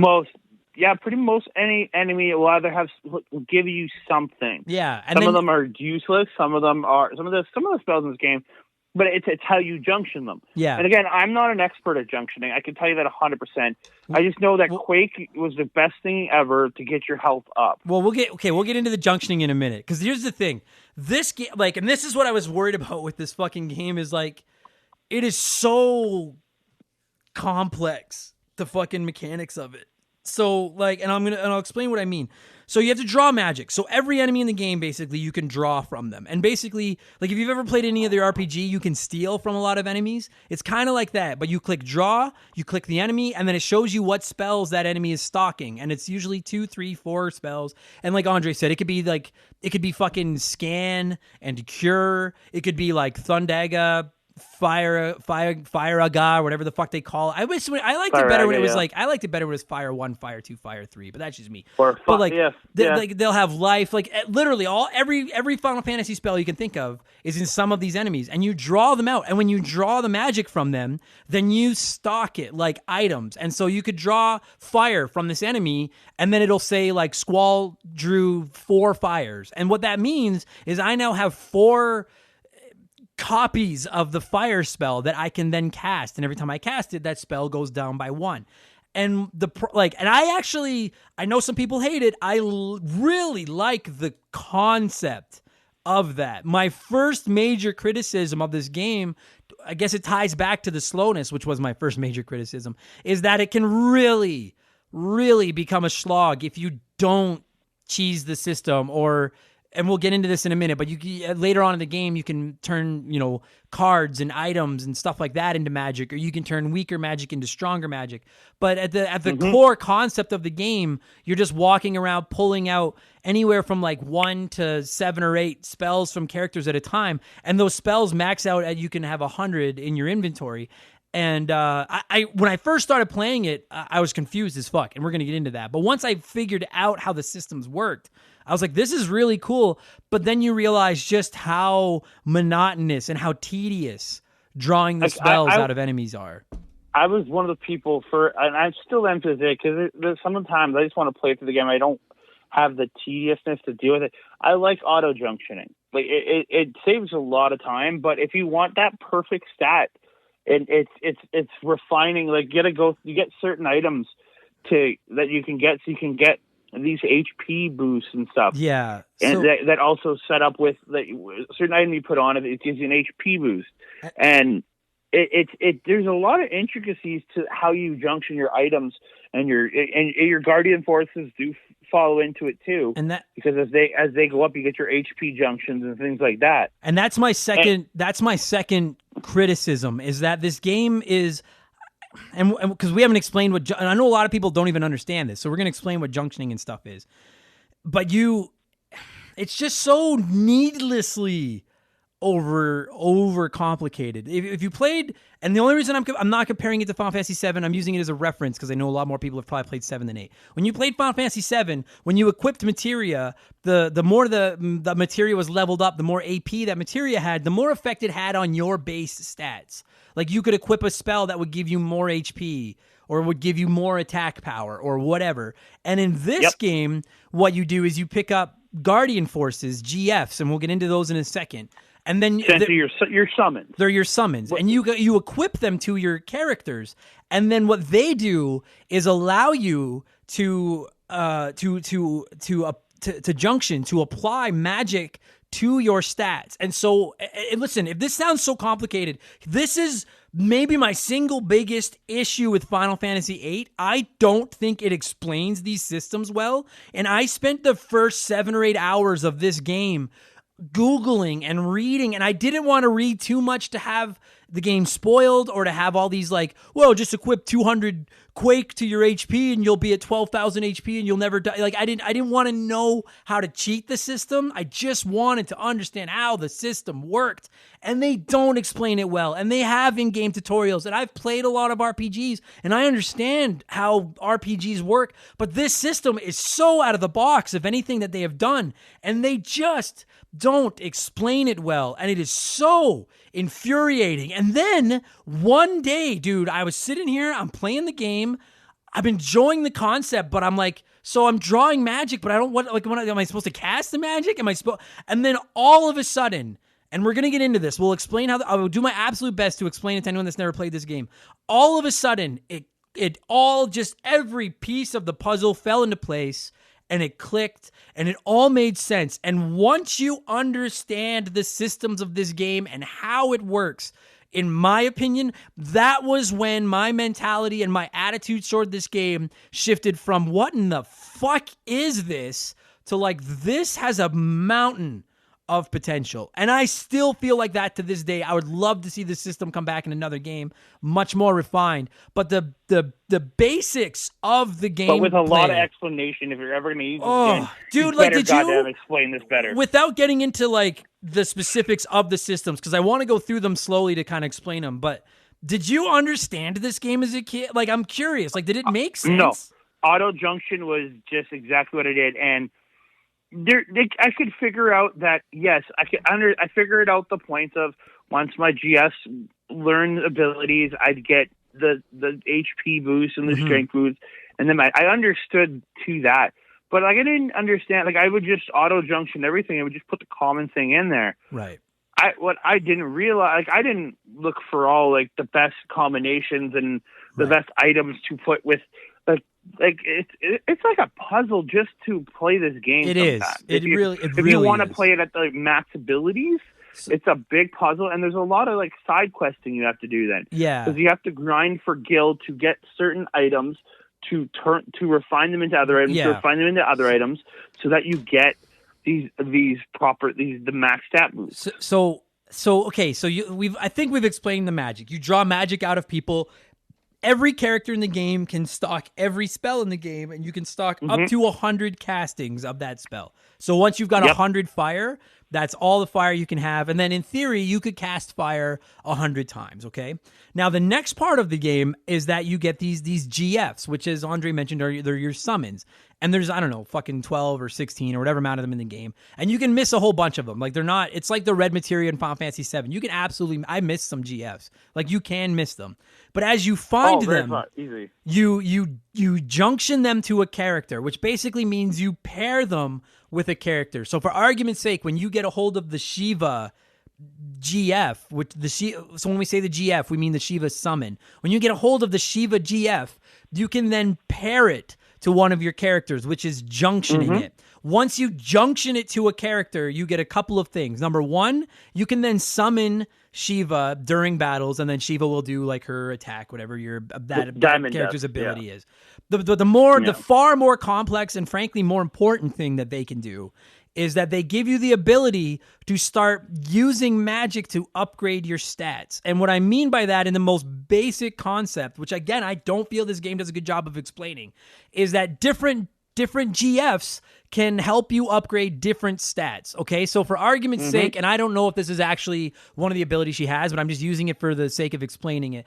Shiva might have the ability to junction magic to your HP. And so what that means is once I pair Shiva to a character, I can then take I can take a whole bunch of the spells that character has stocked by drawing them out of enemies and use those spells on my HP. And so what that means is, like, let's just say for argument's sake, I have 100 cures and Shiva lets me pair magic with my HP. I can take those 100 cures, put them on my HP, and now my HP maybe goes from 1,000 hit points to 3,000 hit points. And then every time I actually cast a spell of cure, my maximum HP would go down a little bit because I would have 99 cures paired to it, or 98, or whatever. And it actually actively affects your HP, right? And every time you use magic. And the thing is different GFs will allow you to pair magic to different stats. So not every GF will let you pair magic to every stat, but you can pair magic to your HP. You can pair magic to your strength, your defense, vitality, your luck, your speed, all of those different things. Okay, and so like Andre said, to me, it's both a great thing and a horrible thing that between you've got 6 or 7 characters to pick from, you've got a dozen or whatever it is GFs. Each GF can do different things and unlock, and the GFs level up just like your characters. And as the GFs level up, they unlock new abilities which might allow you to junction magic to different stats. And then each spell that you junction to each stat affects it in a different way. And the more of that spell you have does, like, just for argument's sake, equipping 20 life magics to your HP might raise your HP more than equipping 80 cures, just as an example. So it very becomes much so. They're different ones had the ability. Like, it's surprisingly, but if nobody explains this to you, it's so hard to figure out that life will be better than cure. Yeah. But then Quake somehow is better than a life. So like, and the cool thing is that you can, like, so let's just say you're on Squall and you want to junction a spell to his HP.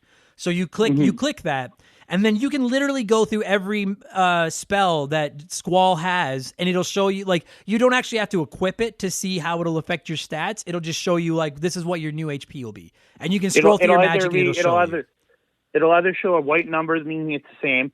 It'll bring up a red number showing it's being lowered to that number, or it's going to give you a green number showing it's going to go higher. Right, and so you can actively compare, which helps. But I really like the concept of it. I think that's a really, really cool idea. Great idea. If I have a criticism-ish of that, it would be that, like, I actually found magic to be not useless, but it's far I found it, I was not casting a lot of magic in this game because I would rather keep the spells and equip them and up my other stats and then just attack instead.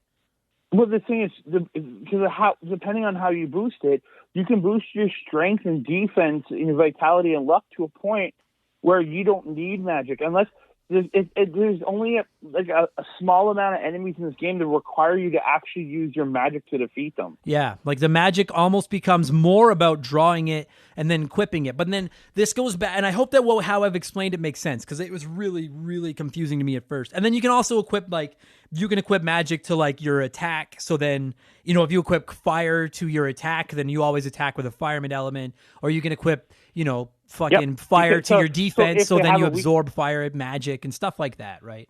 Like the best I found the coolest was junction into your defense.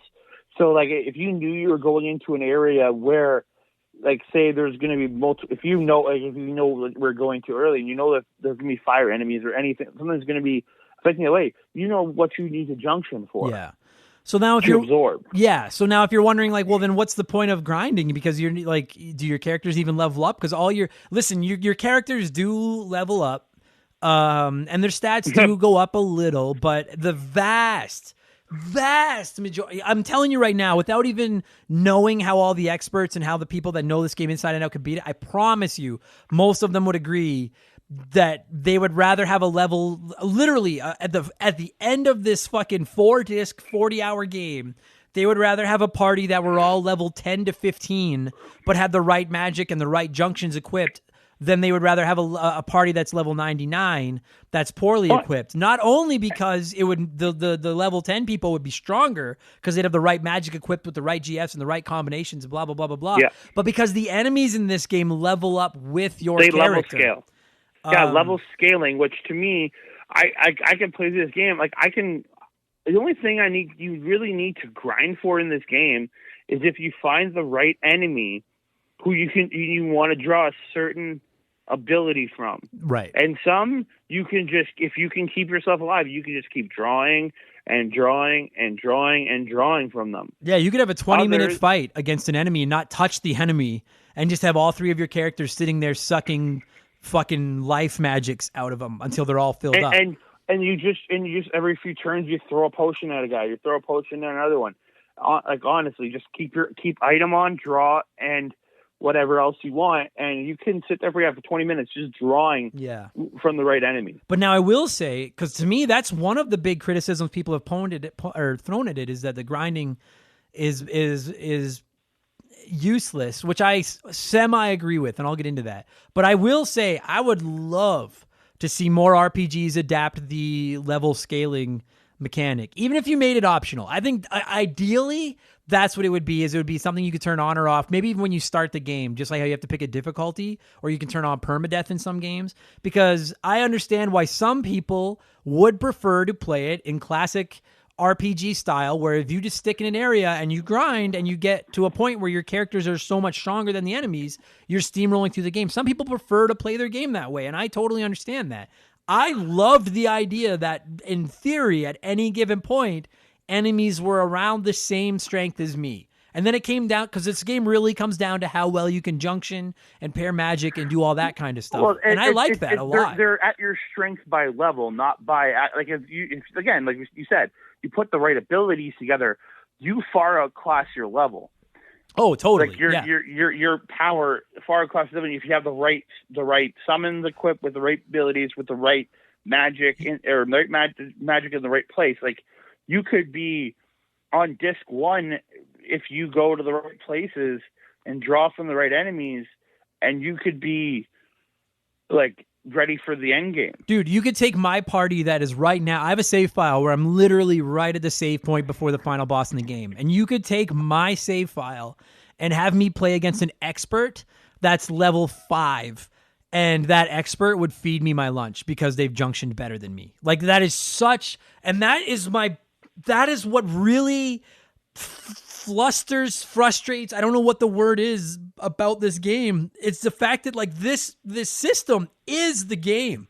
This system is so critical to the game, and I just don't think they do a good job explaining it, particularly when you keep in mind that I promise you a vast majority of the people that sat down to play Final Fantasy VIII played Final Fantasy VII. So they're coming in thinking this game is going to work like Final Fantasy VII. So grind, get right. your level up, and but it's not it. And then you realize, like, oh, I've grinded my characters up to level 80, but they haven't gotten any stronger because you haven't been worrying about finding magic and finding GFs and junctioning it all together. Now, Andre mentioned one of the options in the game is that you can set it to auto junction, and then you can basically just tell the game what concept you want to focus on. Attack, defense, like health. Yeah. And it'll pick the best things to put into the best slots depending on what you want. But to me, that just seems like a horrible. That just seemed like, I don't know if I would say it defeats the purpose of this game, but it kind of does. In a game where they've obviously put so much time and effort into developing this junctioning system between these GFs and your magic and your characters, if you just auto it, you're really, I think, frankly, you're doing yourself a disservice, frankly. Very much so. Like, I'll say this. The way I played when I was a kid using auto junction to the way I play now, in the first, few hours of the game when I don't have much, obviously I'm going to hit auto junction for attack. Right. For that first little bit while I'm working to get my draws, get all my magic. Right. But once I'm 7, 8, you're saying 7, 8 hours into the game, you've drawn magic from a good portion of what you want. You stocked up. That's when you stopped you hopefully by then you've stopped auto junctioning. Yeah. And you're intricately figuring out, but then you can spend an hour or 2 hours just trying to figure out what's your best option for getting your health, your attack, and your defense, and your luck and vitality all up to max without affecting the other. Yeah, and now this is another, and that's a little bit monotonous. Dude, almost everything I have to say about this game is a yin yang, where there's a good and a bad. Because Andre brings it up. See, what happens is that you only ever run a party of 3 characters, classic Final Fantasy. But at any given time, you can have 6, 7. I mean, I think for the most part in most of the game, I think you have 6 people in your party. But I mean, we're gonna spoil some stuff, you guys. It's a fucking 20-year-old game. But I think it's only 6. Yeah. Of your actual main playable characters. Right. Well, because you get the headmistress or whatever for a little while, a day or whatever. Oh, the sorceress. But I don't consider her one of the. She's kind of ancillary. Like, you get to use her for a bit, but she's not there for most of the game. Right. Now, the cool thing and the thing I like about this is, like Andre said, the customization is I actually at times really enjoyed, because it was so. One of the characters you get in this game is Zell, and I actually really like Zell. I thought Zell was a cool character. He's ridiculous. And he became my tank in the sense of, because we'll get into how you get better weapons and stuff like that in a minute. But I had a really good weapon for him. And then I had found just the right combination, because not only do the GFs come with the abilities to pair magic with certain stats, they also come with boosts, and they come with new abilities. And one of those boosts might be strength up 40%. And that means if I have Ifrit equipped, HP 20 and 40. And I think, strength 20 and 40, and then there's a defense one, I think, too. So I had Zell. I had a great weapon equipped on Zell. I had, I think it was Ifrit or something, where I had a plus 40 and a plus 60 or plus 80% strength or whatever. And then I had found a spell called Ultima and I'll get into that, where I kept drawing it, and I was equipping that to Zell's strength. And Zell was just a fucking hoss. And I found that incredibly satisfying to just, because I was I did this. I didn't look up any guides. I just found magic. I experimented, and I found a combination that created this fucking super powerful physical attacking character.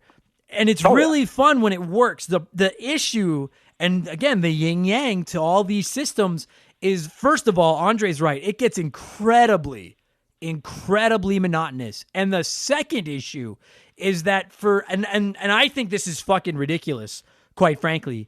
The magic that each character has stays on that character. Now, when you switch characters in your party, let's just say for argument's sake, I wanted to drop Zell out of my party and I wanted to bring in Sophie, then I can do that. And I can even tell it to take all of Zell's junctions and attach them to Sophie, or whatever her name. I think it was Sophie. Selfie, yeah. Yeah, Selfie. So then I don't have to Selphie. Yes, Selfie, right? I say selfie, yeah. So then there's some weird names in this game. We could talk about that in a minute. So I can take Zell out of my party, put Selfie in my party, and then just tell it to take everything that was junctioned on Zell and applied all to Selfie. So then that'll take all of the GFs, the summons I had equipped on Zell, drop them onto Selfie, and she'll be set up like Zell. The problem is that the magic sticks per character. So if you want to trade magic amongst everybody or shift magic between everybody, you've got to go into this separate window, go to Selfie, say exchange magic, find, say, fire. Then I got to fucking pick Zell. Go through find his fire. Then I can say how much do I want on each person, and you've got to do that over and over. In what world it didn't make sense? Goddamn time. Dude, in what world, like, how on earth they did not put an option in place to just have a fucking, just like how you have your items, just have a fucking magic list that I could just take it from. The magic exchange, it should have been, like, the junction exchange. Magic should have just automatically been part of that, right? Because or given you say, do you want to switch magic? Oh, because I can take all the option to say, because I would be like, yes, I've already maxed this guy out. I have all the magics up with him. Get everything. Yes, right. I want to switch magic too. If you just had that one there, that would have just made that junctioning system and switching the magic so much easier. It's so infuriating because I found these right combos with Zell where I'm like, this guy's a tank. And you might be just listening to this and be like, well, dude, don't take Zell out of your party. But in classic Final Fantasy instance, you hit times where you have to have certain members in your party, blah, blah, blah, blah, blah. So then I'm like, oh, fuck, okay, well, I can't use Zell. I got to use Selfie. So then I take all of Zell's junctions, apply them to Selfie, and I'm like, now in theory, Selfie should be almost as strong as Zell was. But then it turns out Selfie doesn't have any of the magic that fucking Zell had equipped. Or so now I got different magics, right? So right. Like, there's different magic, so nothing applies properly. So every time you have to switch your, like, I don't know about you, dude, but like I rolled the same party every instance I had. Because I was like, God, yes. I only switched when the game made me because it's just so tedious to fucking go back through all Zell's magic, find all the spells that he had, move them over to Selfie, and then, you know what, especially when you're playing the game for the first time, for all I know, the fucking, the chapter of the game where I have to use, say, Selfie is fucking 20 minutes, and then it's over and I can go back to having Zell, but now I got to shift everything back again.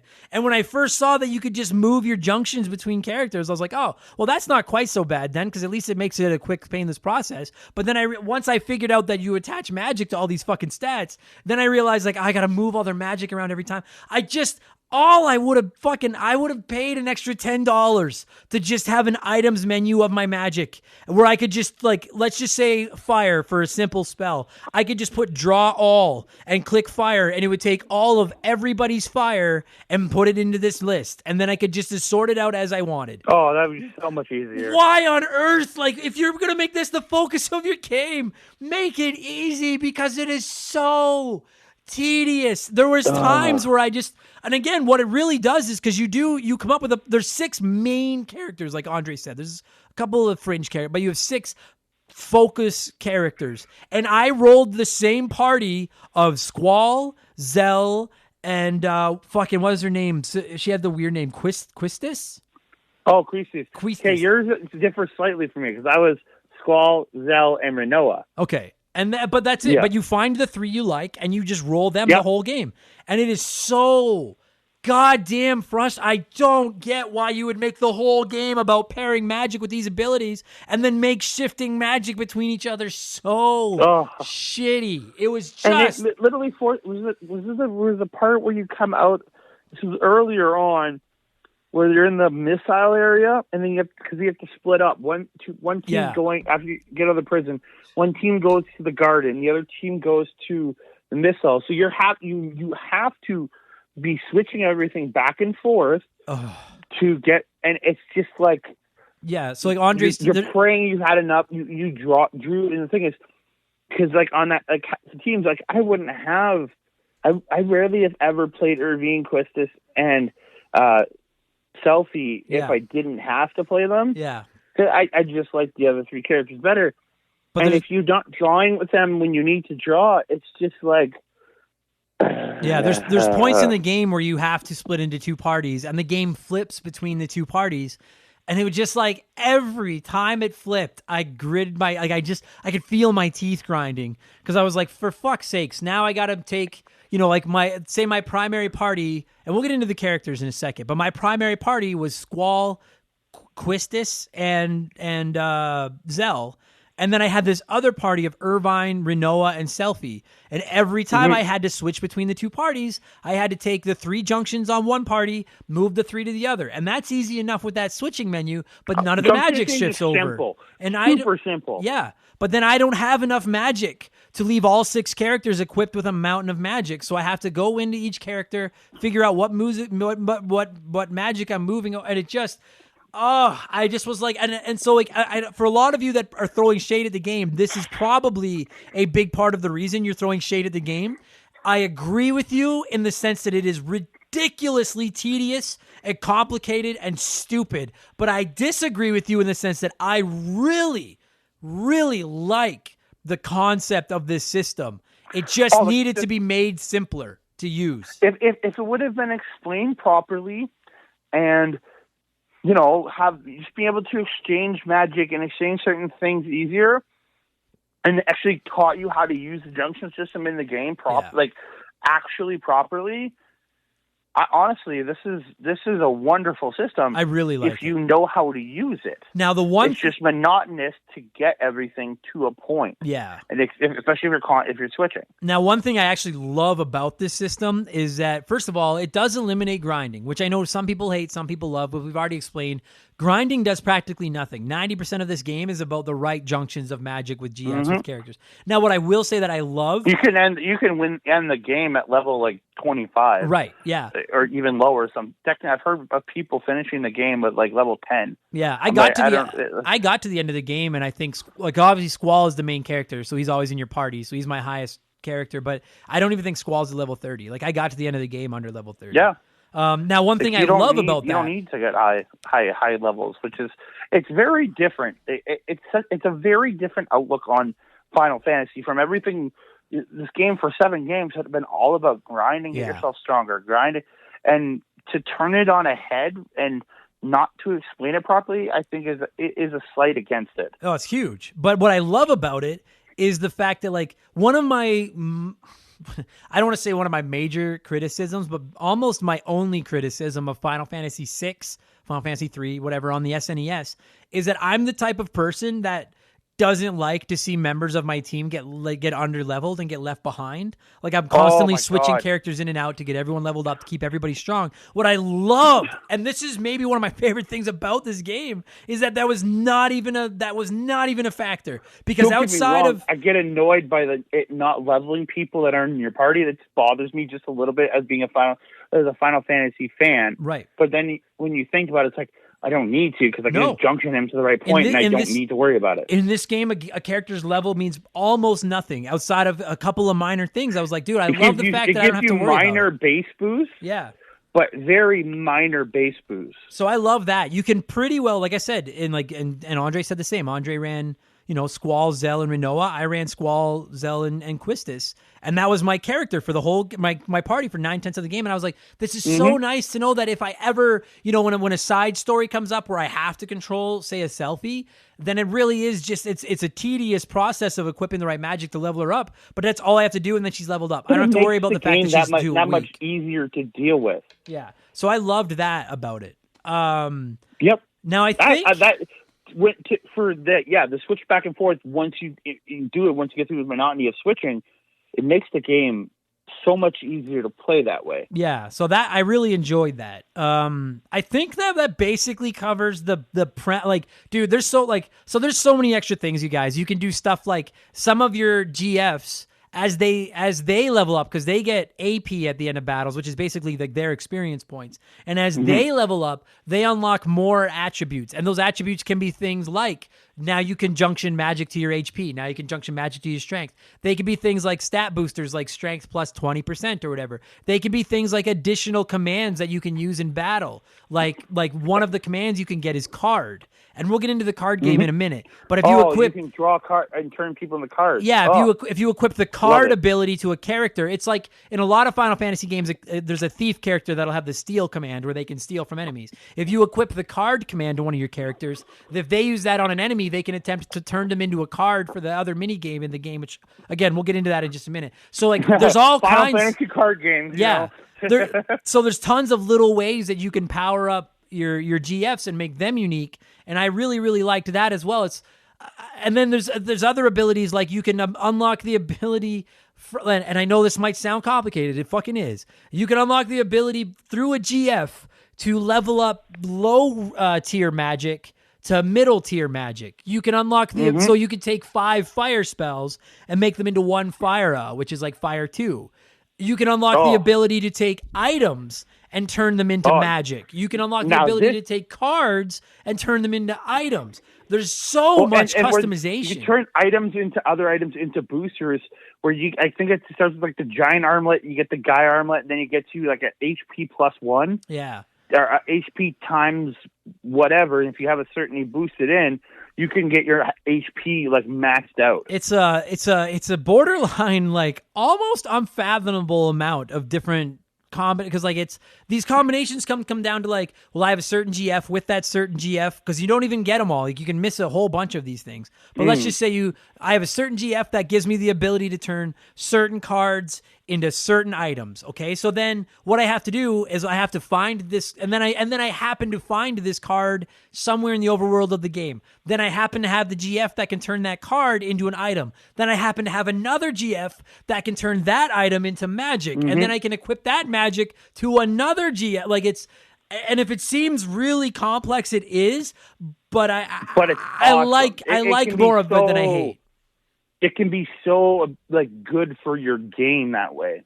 There's a lot of depth and a lot of customization in this game. And that, I don't think, for those of you that are criticizing that aspect of the game, I think that just comes down to a personal preference. I really liked the idea of it. I thought it was, as I started to figure out all the different things that I could do, I was like, this is pretty funky, man. And the other thing I actually really like about this game, Andre, is that one of the things I actually don't like about a lot of not just Final Fantasies but role-playing games is every time I come across a new town, I'm like, oh, for fuck's sake, because now I have to go through the process of going to the armor store and the weapons store, figuring out how much I got to spend on all the new gear. How am I going to be able to afford it? What can I sell? What upgrades are best? I don't enjoy re-equipping my party every time I reach a new town. Like that's just something I personally dread in most RPGs. And in this game, the only thing you equip gear-wise is your weapon. That's it. Yep. There's no armor, none of that. That's all based on your junction. Exactly. And the weapons, you don't buy new weapons and this is, I actually don't like this, but as you go through the game, you can find these like weapon magazines that explain the parts you need to build better weapons. And then when you go to towns, you can go to like I don't even know what it's called, but basically like the equivalent of a weapon store. And then any blueprint that you've read in one of these magazines will show up as an option for the character. Then you just have to have the parts. You can build it. And I found the part thing a little bit irritating because I'd be like, okay, I have 6 characters. I want to upgrade 3 of their weapons. Their weapons need this, this, and this. So then I'd be like, okay, I'm missing, just for argument's sake, I'm missing 2 screws and a knife for Zell's upgrade. So now I have to go into the ability to turn all of my cards into items, then flip through my cards and be like, are any of these cards the 2 pieces of equipment I need to upgrade my weapon? Do you know what? Like, I like the concept. I just wish they had made it a little easier to see what you need to upgrade everything. I wish that there'd been something there. It's just be a pain. Sometimes finding the pieces to get them to be a pain, but once you did, you just got so much more satisfying with just having the ability to upgrade everything. Yeah, and but like again, it doesn't actually. Your weapons are good. Don't get me wrong, but like if you look at like the stat boost from what you get from your basic to your strongest, it's not that huge. No, you get more of a boost from equipping the right magic than you do from the right magic pairings and stuff than you do from buying new weapons. With your basic weapons, if you have the right boost. Yeah. So I loved that because I really despise having to go through everyone's gear every time I get into a town, and it was so nice to just be like, I don't even give a fuck until I have the gear to buy to upgrade my weapon. I don't have to fucking worry about this. That's really nice. Oh yeah. So I liked that. Dude, this is gonna be a long podcast. So the two major things that are left sticking out to me that we got to talk about are the characters in the story and the card game. I have I have a ton of good stuff to say about the card game. I have maybe a little more bad than good to say about the story. So let's do the story so that we can end on happiness. How about that? Oh, very much so. So sure, I'm down. So if you've never played this game, at its basic core, you control Squall and then some other people. Squall is the cloud. Like Squall is the main character of this game. And Squall is the emo cloud. Yeah. The cloud's already an emo. Yeah, he's incredible. And basically what he is he's in training at this place called a garden, and he's in training to become a seed. And what seeds are basically, for lack of a better term, mercenaries. Like anyone in the world can hire the seeds, and then these gardens will send out these soldiers that are the seeds to these towns, and then you'll basically help these towns do whatever problem that they have. Am I fair enough in saying that's the most basic, like boiled down to like the most, essentially you're being trained as a militia, like essentially a militia or military, and you're going to be essentially be able to use to help people out. Yeah. Yeah. So Squall is the main character, and we are going to spoil some of the story here. It's an old game. Be prepared. Squall, early on in the game, becomes a seed. Now, there's also Selfie, and there's also Zell, who are just classmates of yours, who also become seeds. And then there's also, and here's the thing, dude, some of these names in this game are so weird, and because there's no actual audio in the game, like, is it Quistis? I always called it Quistis. Quistis. It's Quistis. So Quistis is an instructor who I actually thought, like, early on in the game, I got the impression that she was like a cougar that was like really into Squall, but she was like you know what I mean? But then it turns out that, like, what you get. Yes, that's what I thought too. Like, she looks like an older, like, she looks like a kind of like a stripper, like a teacher stripper.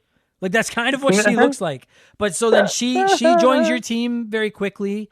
And then a little bit later on in the game, you find Rinoa, who is a young girl.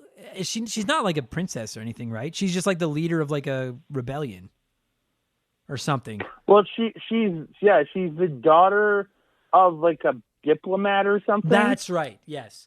But she's also leads. I can't remember the name of the team now. Yeah, but she leads a resistance, and so that's how she meets Squall and friends. Is that she hires the seeds to come help her take down this sorceress. Forest owls. Yes, she leads the forest owls. That's right. It. So she's not a seed. She joins your group, but she is not a seed. She hires you guys to help her. And then she ends up joining the team, and she like has a crush on Squall and blah blah blah blah blah blah blah. And then finally, there's Irvine, who's like a sharpshooter. And like, again, I actually don't want to spoil the entire game because maybe this will turn some people on to playing it. But basically the first disc, the majority of the story consists of the sorceress Adea.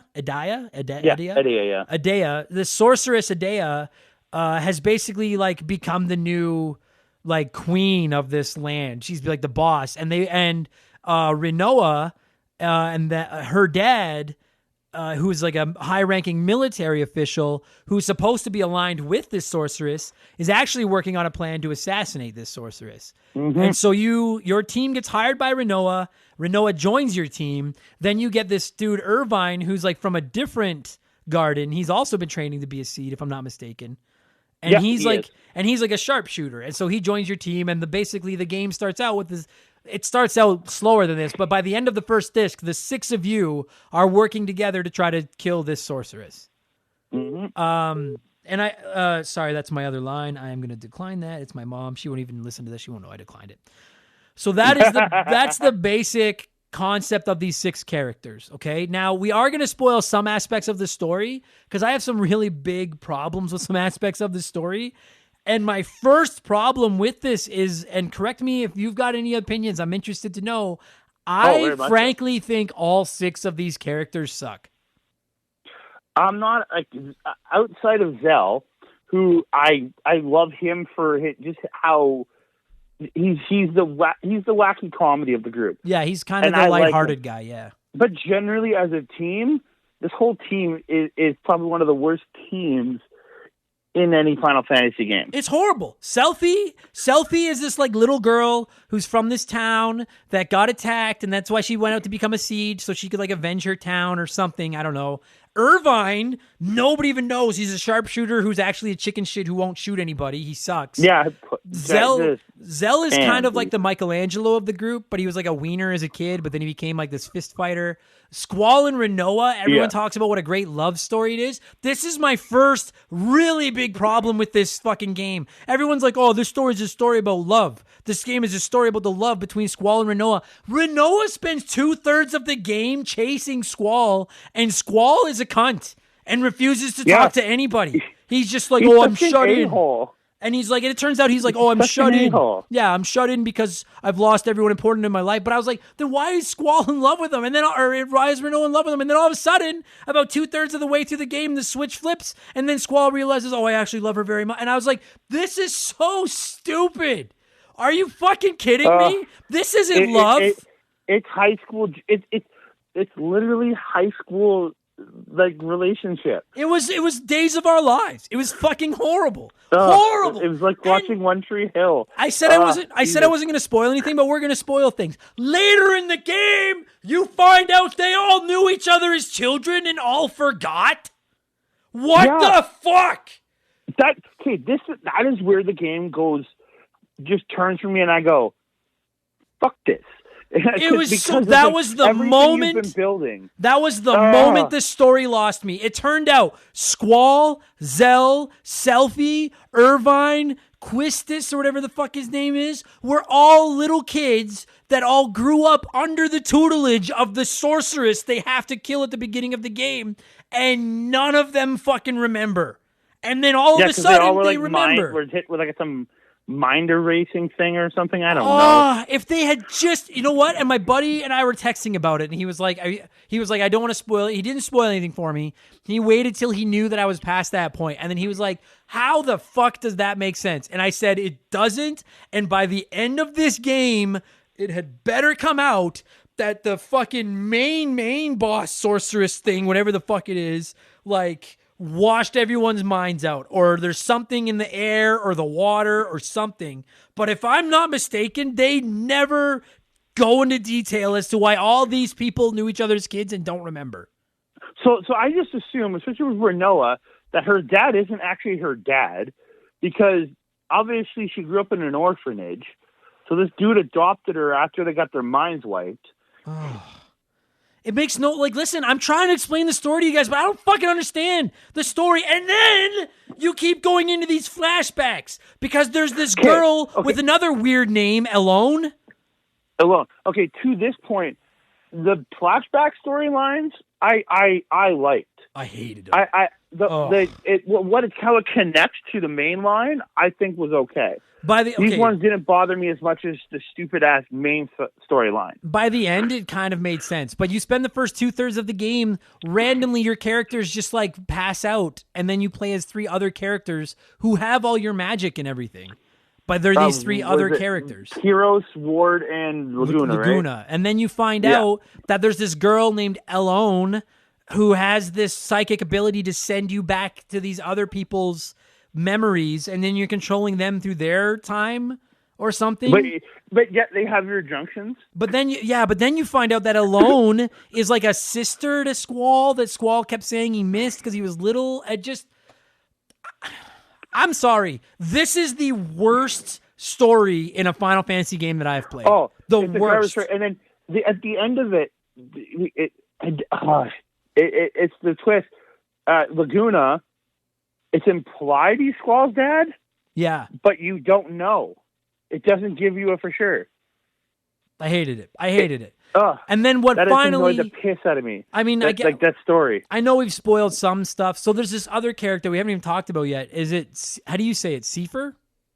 I'd say Cypher. Okay. See, but again, I could be wrong. What the fuck? Just name them all fucking normal names.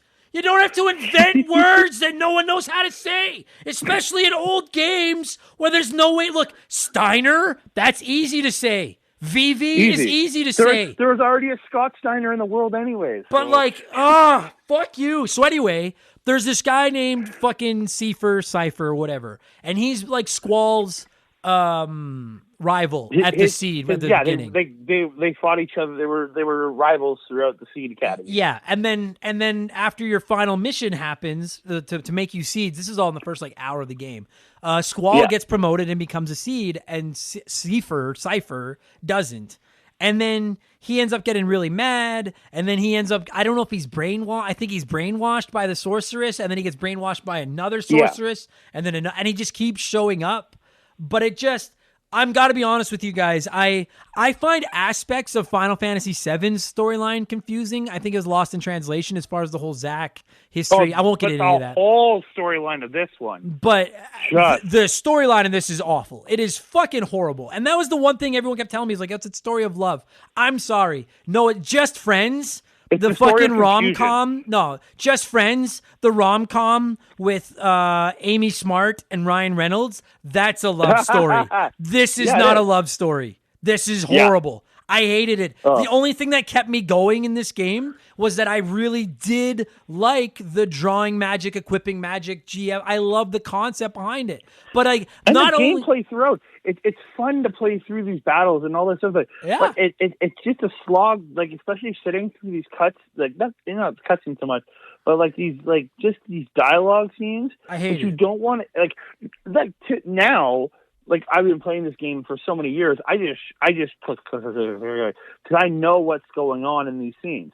I hate it. But for a guy like you who's playing for the first time, you don't want to skip it all because you want to try to understand what's going on in this game. But then you listen and you learn. And you're like, what? So the story made sense to me until the flashback where they were all kids. And that was when I was kind of like, this is fucking dumb. And then it just got worse and worse. And I hated it. I hated it. The story up until that point is literally a story about a bunch of people trying to take down the sorceress because she's evil and trying to take over the world. And the other problem... Simple, easy storyline. Yeah, and then the other problem with the story in this game is that, like, I gotta be honest with you guys, I don't think there's a character on the team you're cheering for.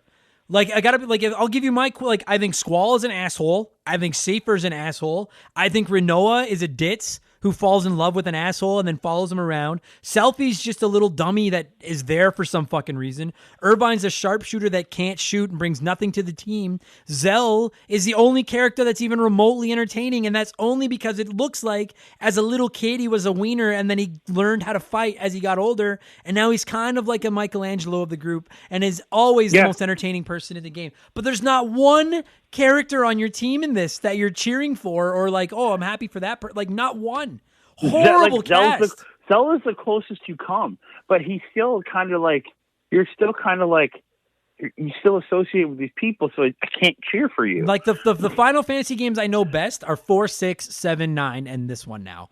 And 4, 6, 7, and 9, obviously they all have a couple of duds as far as the rosters go, but I really like most of the characters, and the story is cool, and it makes it, I was like, you tried to do way too much with this story. Like, this story could have been a simple fact of these guys are Seeds. The Seeds' job is to do whatever they're hired to do. This Renoa girl comes along and hires them to help her do something. Then they discover this much bigger mission, and then they set out to stop the bigger thing. That is all this story had to be. And then you could have just had Squall and Renoa slowly falling in love as the story progressed. That is all you had to do. That is it.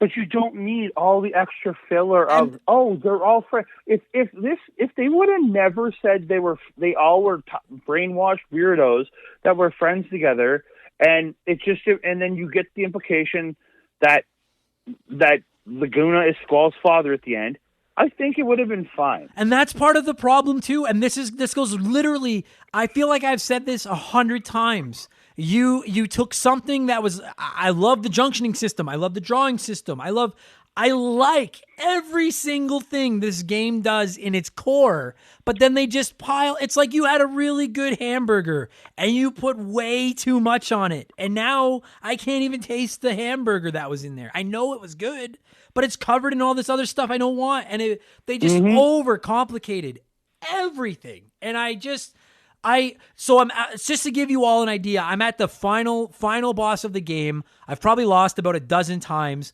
and I don't think my characters are in good enough shape to win, and I don't have any interest in going back into the world and looking for magic and level. I just don't care, okay? I looked up the ending and I'm done. But the reason I don't care is because I'm not attached to this story at all. If this was Final Fantasy IV, and I'm at the very end of the game, and it turns out I'm not quite powerful enough to end it, I care enough about these characters in this story that I'm going back out and grinding until I'm strong enough to end it so that I can beat it. I don't really give a fuck if Squall and friends save the world and Squall and Renoa fall in love and make out. I hope they all die because the story sucks.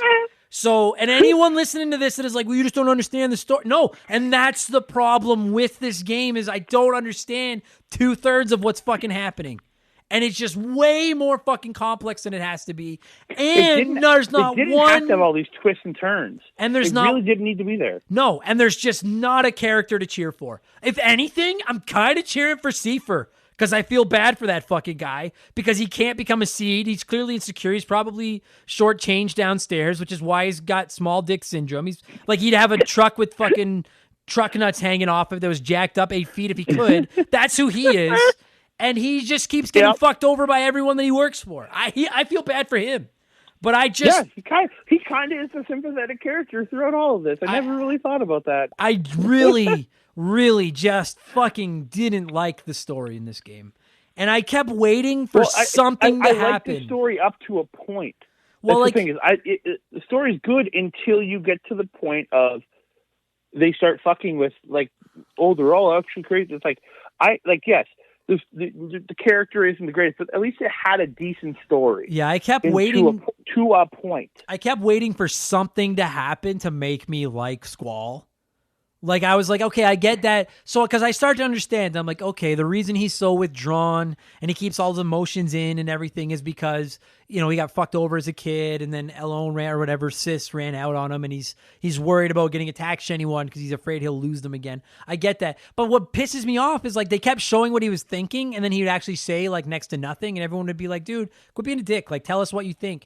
But it was like, he never once thinks like, man, she's cute. Man, I really like Renoa. And then all of a sudden he's like, oh my God, I might lose her and I love her. And I was like, where the fuck did this come from? I've been reading your mind the whole game. Yeah. Like, I just such an unlikable character. I didn't like this story in Final Fantasy 15 very much, but I really, really liked the main four protagonists and the relationship between them. Care about. Yeah, I just didn't find myself giving a shit about any of these characters. None of them. No, you really don't. Is there anything else you can think of? I can't think of anything else about the fucking story other than I hate it.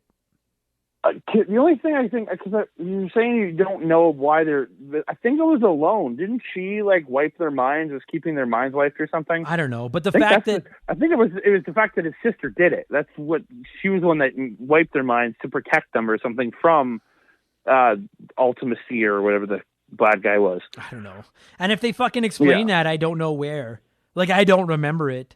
That's just from me researching it later on. And there's my problem. And I will bitch about any game for that. If I have to do outside reading to fucking... Okay, right here. I'm reading this off the Wikipedia page. Squall confronts his personal anxieties fueled by ongoing developments, such as Headmaster Sid appointing him as Seed's new leader and his increasing attraction to Renoa, which they never fucking talk about. Then it says, Squall and his comrades learned that they, along with Seifer and Elone, were all raised, except for Renoa, so Renoa in an orphanage run by Adea. Eventually, after eventual separation, they later developed amnesia due to their use of Guardian Forces. Okay, so it's not even my alone. Balls. That's so Guardian awful. Forces give you amnesia. Awful. Okay. Awful.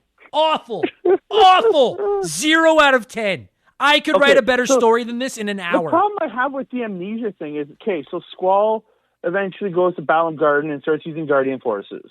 where Zell is, and so is Selphie, so is Quistis. Okay, you're using these Guardian forces, but when they first showed up there, in reality, they wouldn't have been using Guardian forces before that, right? No, exactly. So when they got to the school, wouldn't they have known each other and said, "Hey, man, we used to grow up together"? Why put that in there at all? Like, that's just, that's the topping on the pizza you don't need. There was no reason for that amnesia to be there. Entire damn section. Why couldn't they have all just known each other? And we know they all knew each other. Who cares? That could have been, that's fine. You didn't have to have the amnesia part. It's like, okay, they could reveal that they were all were raised together as children. Okay, that gives me more to the point of him and Zell being friends. But the thing is, then you have the Selphie show up and everything. You're like, okay, but you can say, because if you didn't have the amnesia part of it, Selphie showing up, yeah, they forgot who she was when she moved away. I hated it. Like, same with Irvine, he moved away.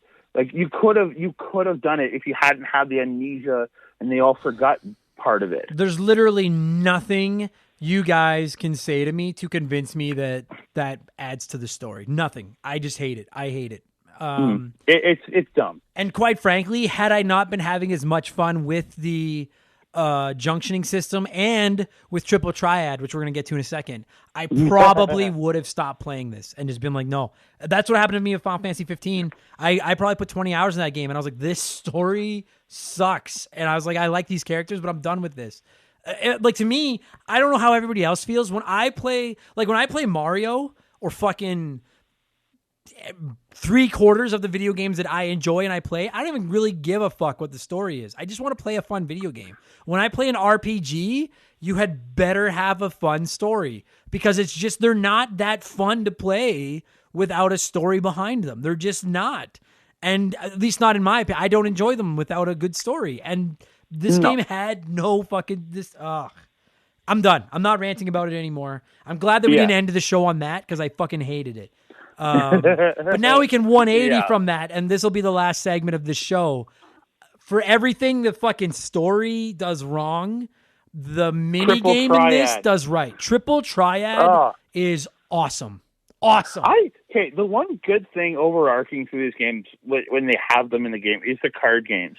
Like, the card game in 9 is wonderful. Yeah, it is. Card game in this one, wonderful. So, if you've never played this game, it's got and I know a lot of future, I know Final Fantasy X had Blitzball, which is, eventually we're going to do a Final Fantasy X episode of this, and I'm telling you all right now, I think Blitzball is fucking incredible, and it should have its own game, but we'll do that on the Final Fantasy X episode. This game's got Triple Triad, and you learn how to play it very early, and in the very early going, I was like, this is fucking, I don't get it, this sucks. But all you have to do is just take a little bit of time to learn how it works, and then you're like, oh, dude, this is fucking rad. And so if you've never played this game, the Triple Triad is completely optional too. You don't have to play it. It's just, it's rad. What happens is you challenge someone, you can basically everyone you come across in the game, you push square, and if they'll play the game with you, then they'll be like, oh, you want to have a game of cards? Not everyone will play, but over half, I think, of the people will. Oh, yeah. So many people. And then the basic concept of the game is, as you play, you pick up new cards, and each card has 4 sides to it, right? Like a card. And each of those 4 sides has a number assigned to it between 1 and ace, which is 10. So 1 to 10. And and then all that happens is you sit down, you play against your opponent, you each have 5 cards, and there's a 3x3 grid on the table. And then it randomly decides who goes first, and then whoever goes first places a card. And now that card, let's just for argument's sake, let's say the card has 4 4s on it. Every side of that card is a 4. Then that means if I put a card against your card, either on top of it, below it, to the right or to the left, like touching it, if the number on my card is higher than the number on your card, I flip your card. Then you go, then I go, and we fill in the 9 spaces. And at the end of the game, whoever has more cards their color wins. That's the very basic premise of the game. And but then like you add in all these different factors, like there's we'll get into it, like the same thing, the plus thing, elements, random, so on and so forth. It really does get complex as the game goes on. But once you figure out the basics of it, I just found it to be really fun to play. And every time you beat somebody, you get to take at least one of their cards. And then part of the mini game and part of the game of this game is going through finding the higher level players, finding the really high-end cards that they have, and then trying to beat them because they get progressively more difficult to play.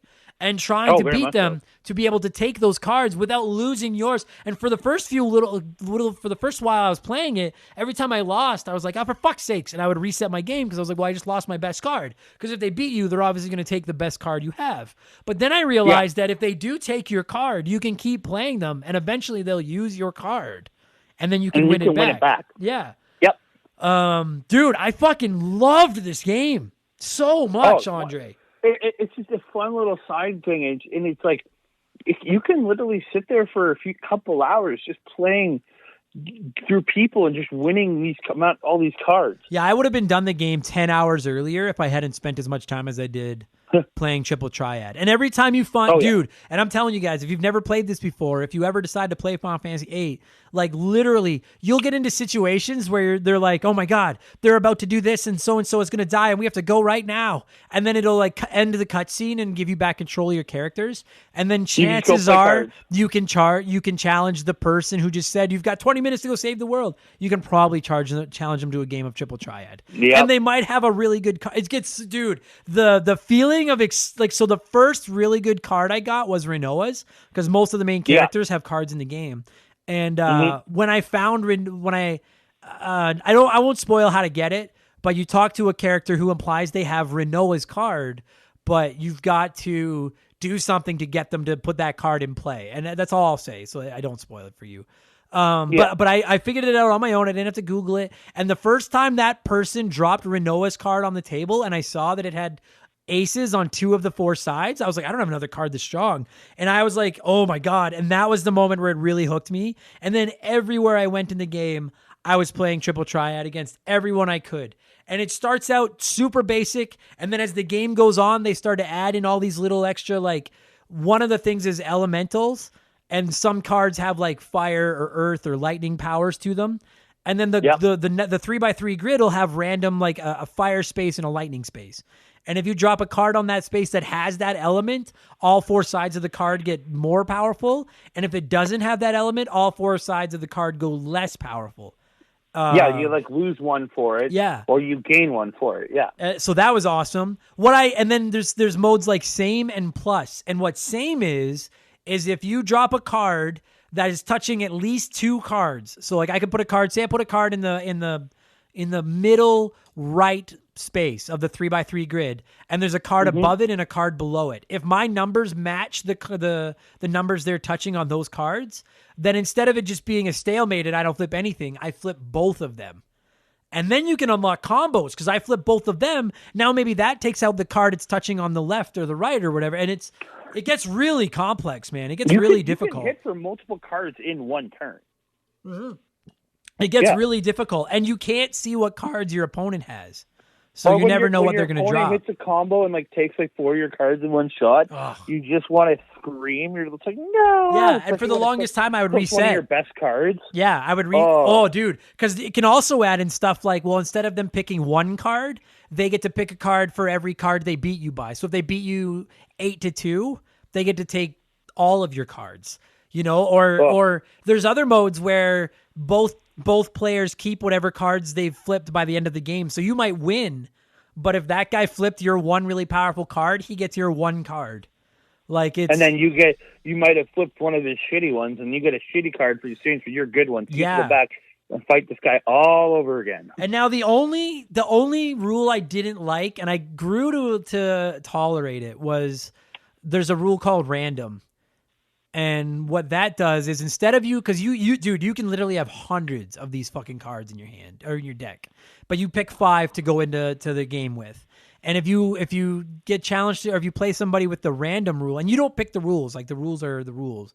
If you get, but I'll get into that in a minute because there's my one always a yin yang with shit in this game.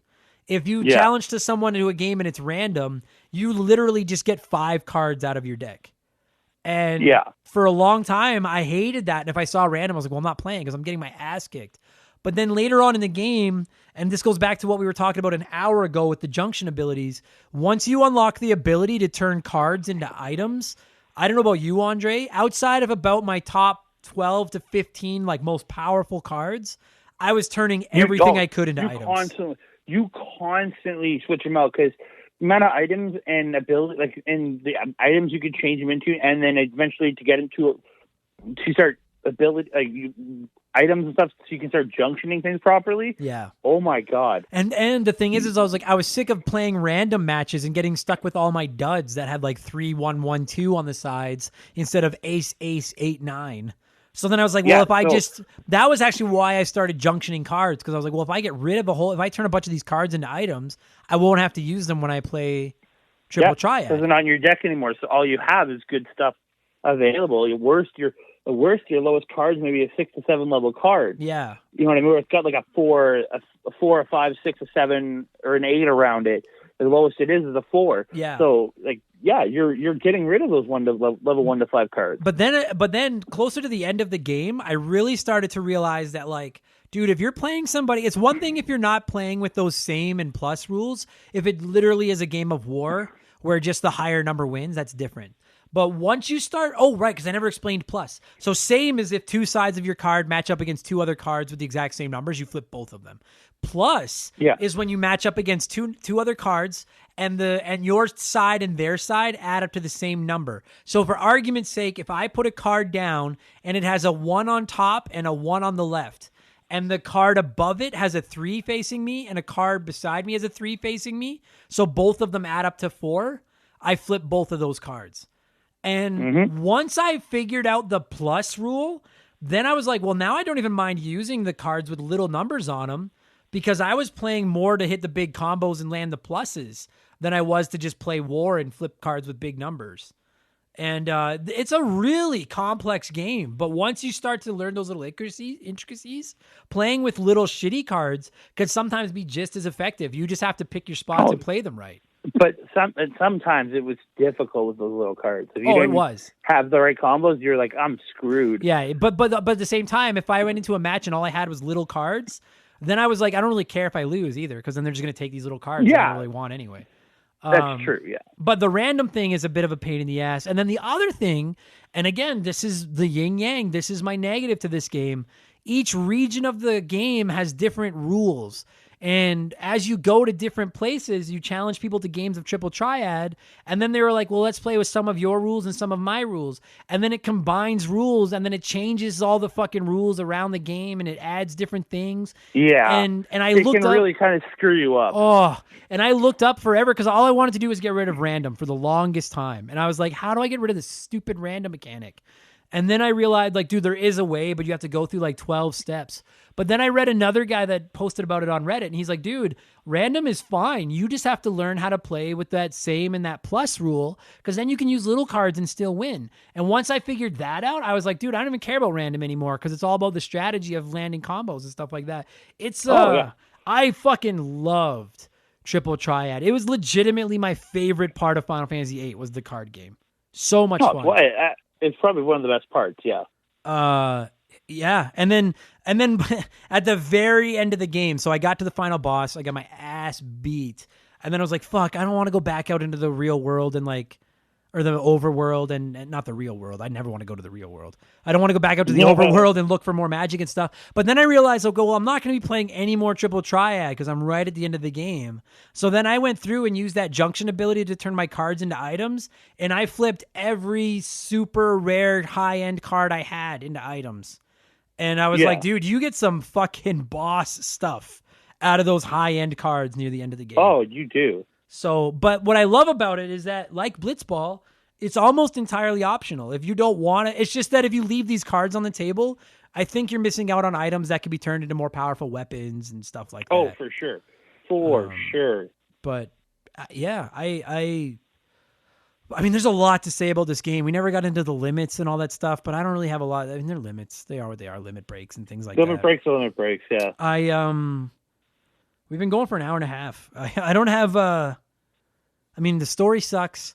The mechanics are cool, but they're buried under everything in this game. Every aspect of this game, in my opinion, less is more. It would have been great, but they piled too much on top, and the good stuff gets kind of buried under the bad. Oh, for sure. That's like, I don't have any, like I'm done. I need to smoke. And I don't smoke, and I need to smoke. I don't know. Have you got, before we score this thing, like, is there anything we missed? Have you got any other closing thoughts? Anything that we didn't think of? I don't. It's just, this is a game I played so much as a kid, but I didn't realize I didn't like so much about it until I got older. Like, when I was younger, I loved everything about this game. Right. It was Final Fantasy. Right. But as I got older, certain things started to annoy me, and the story kind of started to wear at me. But it's a good game. I enjoy this game overall. It's not a great game, but it's a good game. Yeah, it is a good game. I would fuck me would I love to see this game get remade. And I don't need it necessarily like Final Fantasy VII remake as far as the combat and everything goes, because I actually don't hate the combat in this game. I just mean remake it, make the story not shitty, speed it up a bit. Make, for the love of God, make transferring magic easier. Like, if they just put in some more quality of life things, I would love it. This game would improve so much. Because I got to tell you, dude, this game is as divisive as any game we've ever talked about. Like I said off the top, 2 out of 3 people hate it, and the third person defends it to the death. And if you guys ask me, like, if I have to pick a side right now, I'm going with the third that defends this game, because I don't hate this game. I hate a lot of what it does. There's a lot of annoying things about it, yes. But overall, it's a really enjoyable game. It is. Yeah, it is. I don't, it's certainly not my least favorite Final Fantasy. I'll fucking tell you all that right now. It's not my least favorite. It's not my favorite.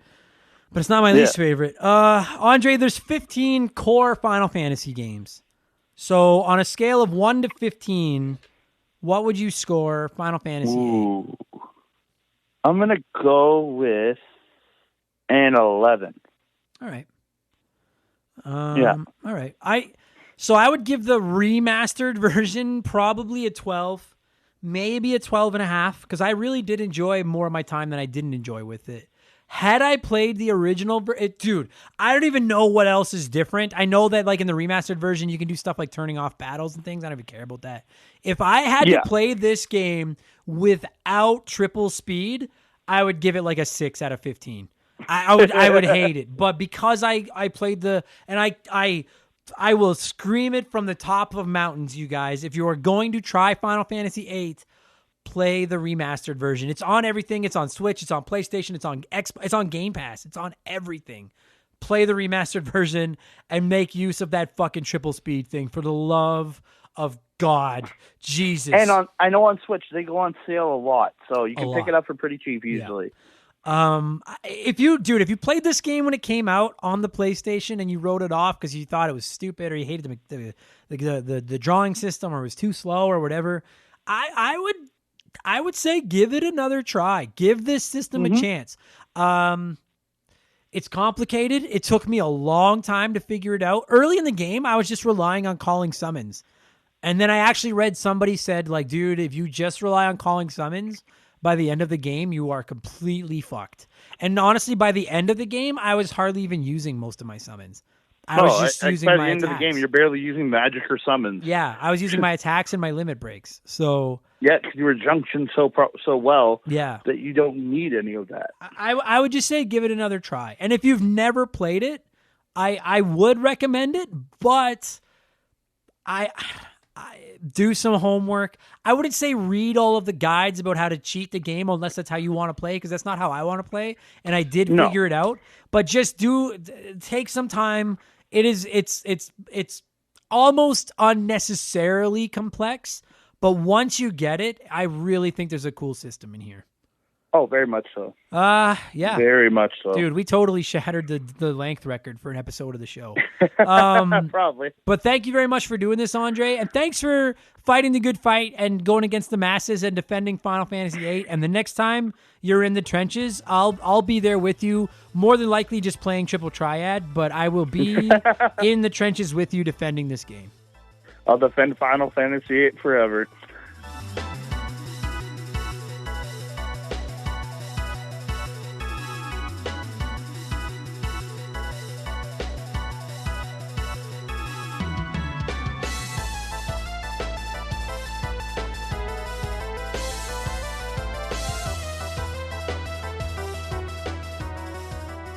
And that's going to do it for this week's episode. Andre, thank you for spending so much time on the phone with me talking Final Fantasy VIII. And to every single one of you that listened, whether you like Final Fantasy VIII, you hate Final Fantasy VIII, you've never played it, thank you so much for supporting me and supporting the show. If you've not played Final Fantasy VIII, give it a chance. If you have played it and you don't like it, then I get why. But I guess I have to dig my heels in, and if I'm going on one side of the fence, I'm going on the minority side. I'm supporting Final Fantasy VIII. I do not hate this game. If you enjoy our podcast and what I do, please consider supporting us on Patreon. It's only $2. It helps me out so much, and you get a ton of extra podcast access to a whole extra podcasts, a shout out on the show. I'll read your comments, a whole bunch of other stuff. I'd really, really, really appreciate it. Patreon.com/rememberthegame. And come see me on Twitch. I'm over there Tuesday and Thursday night from 8 to about 11 p.m. Mountain Standard Time. And I'm on there Sunday afternoon from about 1 to 3:30 or 4 Mountain Standard Time. And you're just looking for Member the Game on Twitch. Not Remember, Member the Game over on Twitch. And I sure would like to argue with you. You can come by the chat, tell me I suck, whatever you want. We'll argue with each other. It'll be fun. And that'll do it for this week's episode. Thank you guys. And I will talk to you again next Wednesday with episode 138. Or I'll talk to you on Friday or Monday, depending on whether or not you're a Patreon, on episode 27 of Game Patch. Or maybe I'll talk to you on Sunday with episode 48 of Expansion Pass. But I don't know what it's about yet. We will find out what the poll ends up deciding for us. Thanks, everybody. I'll talk to you soon. Cheers.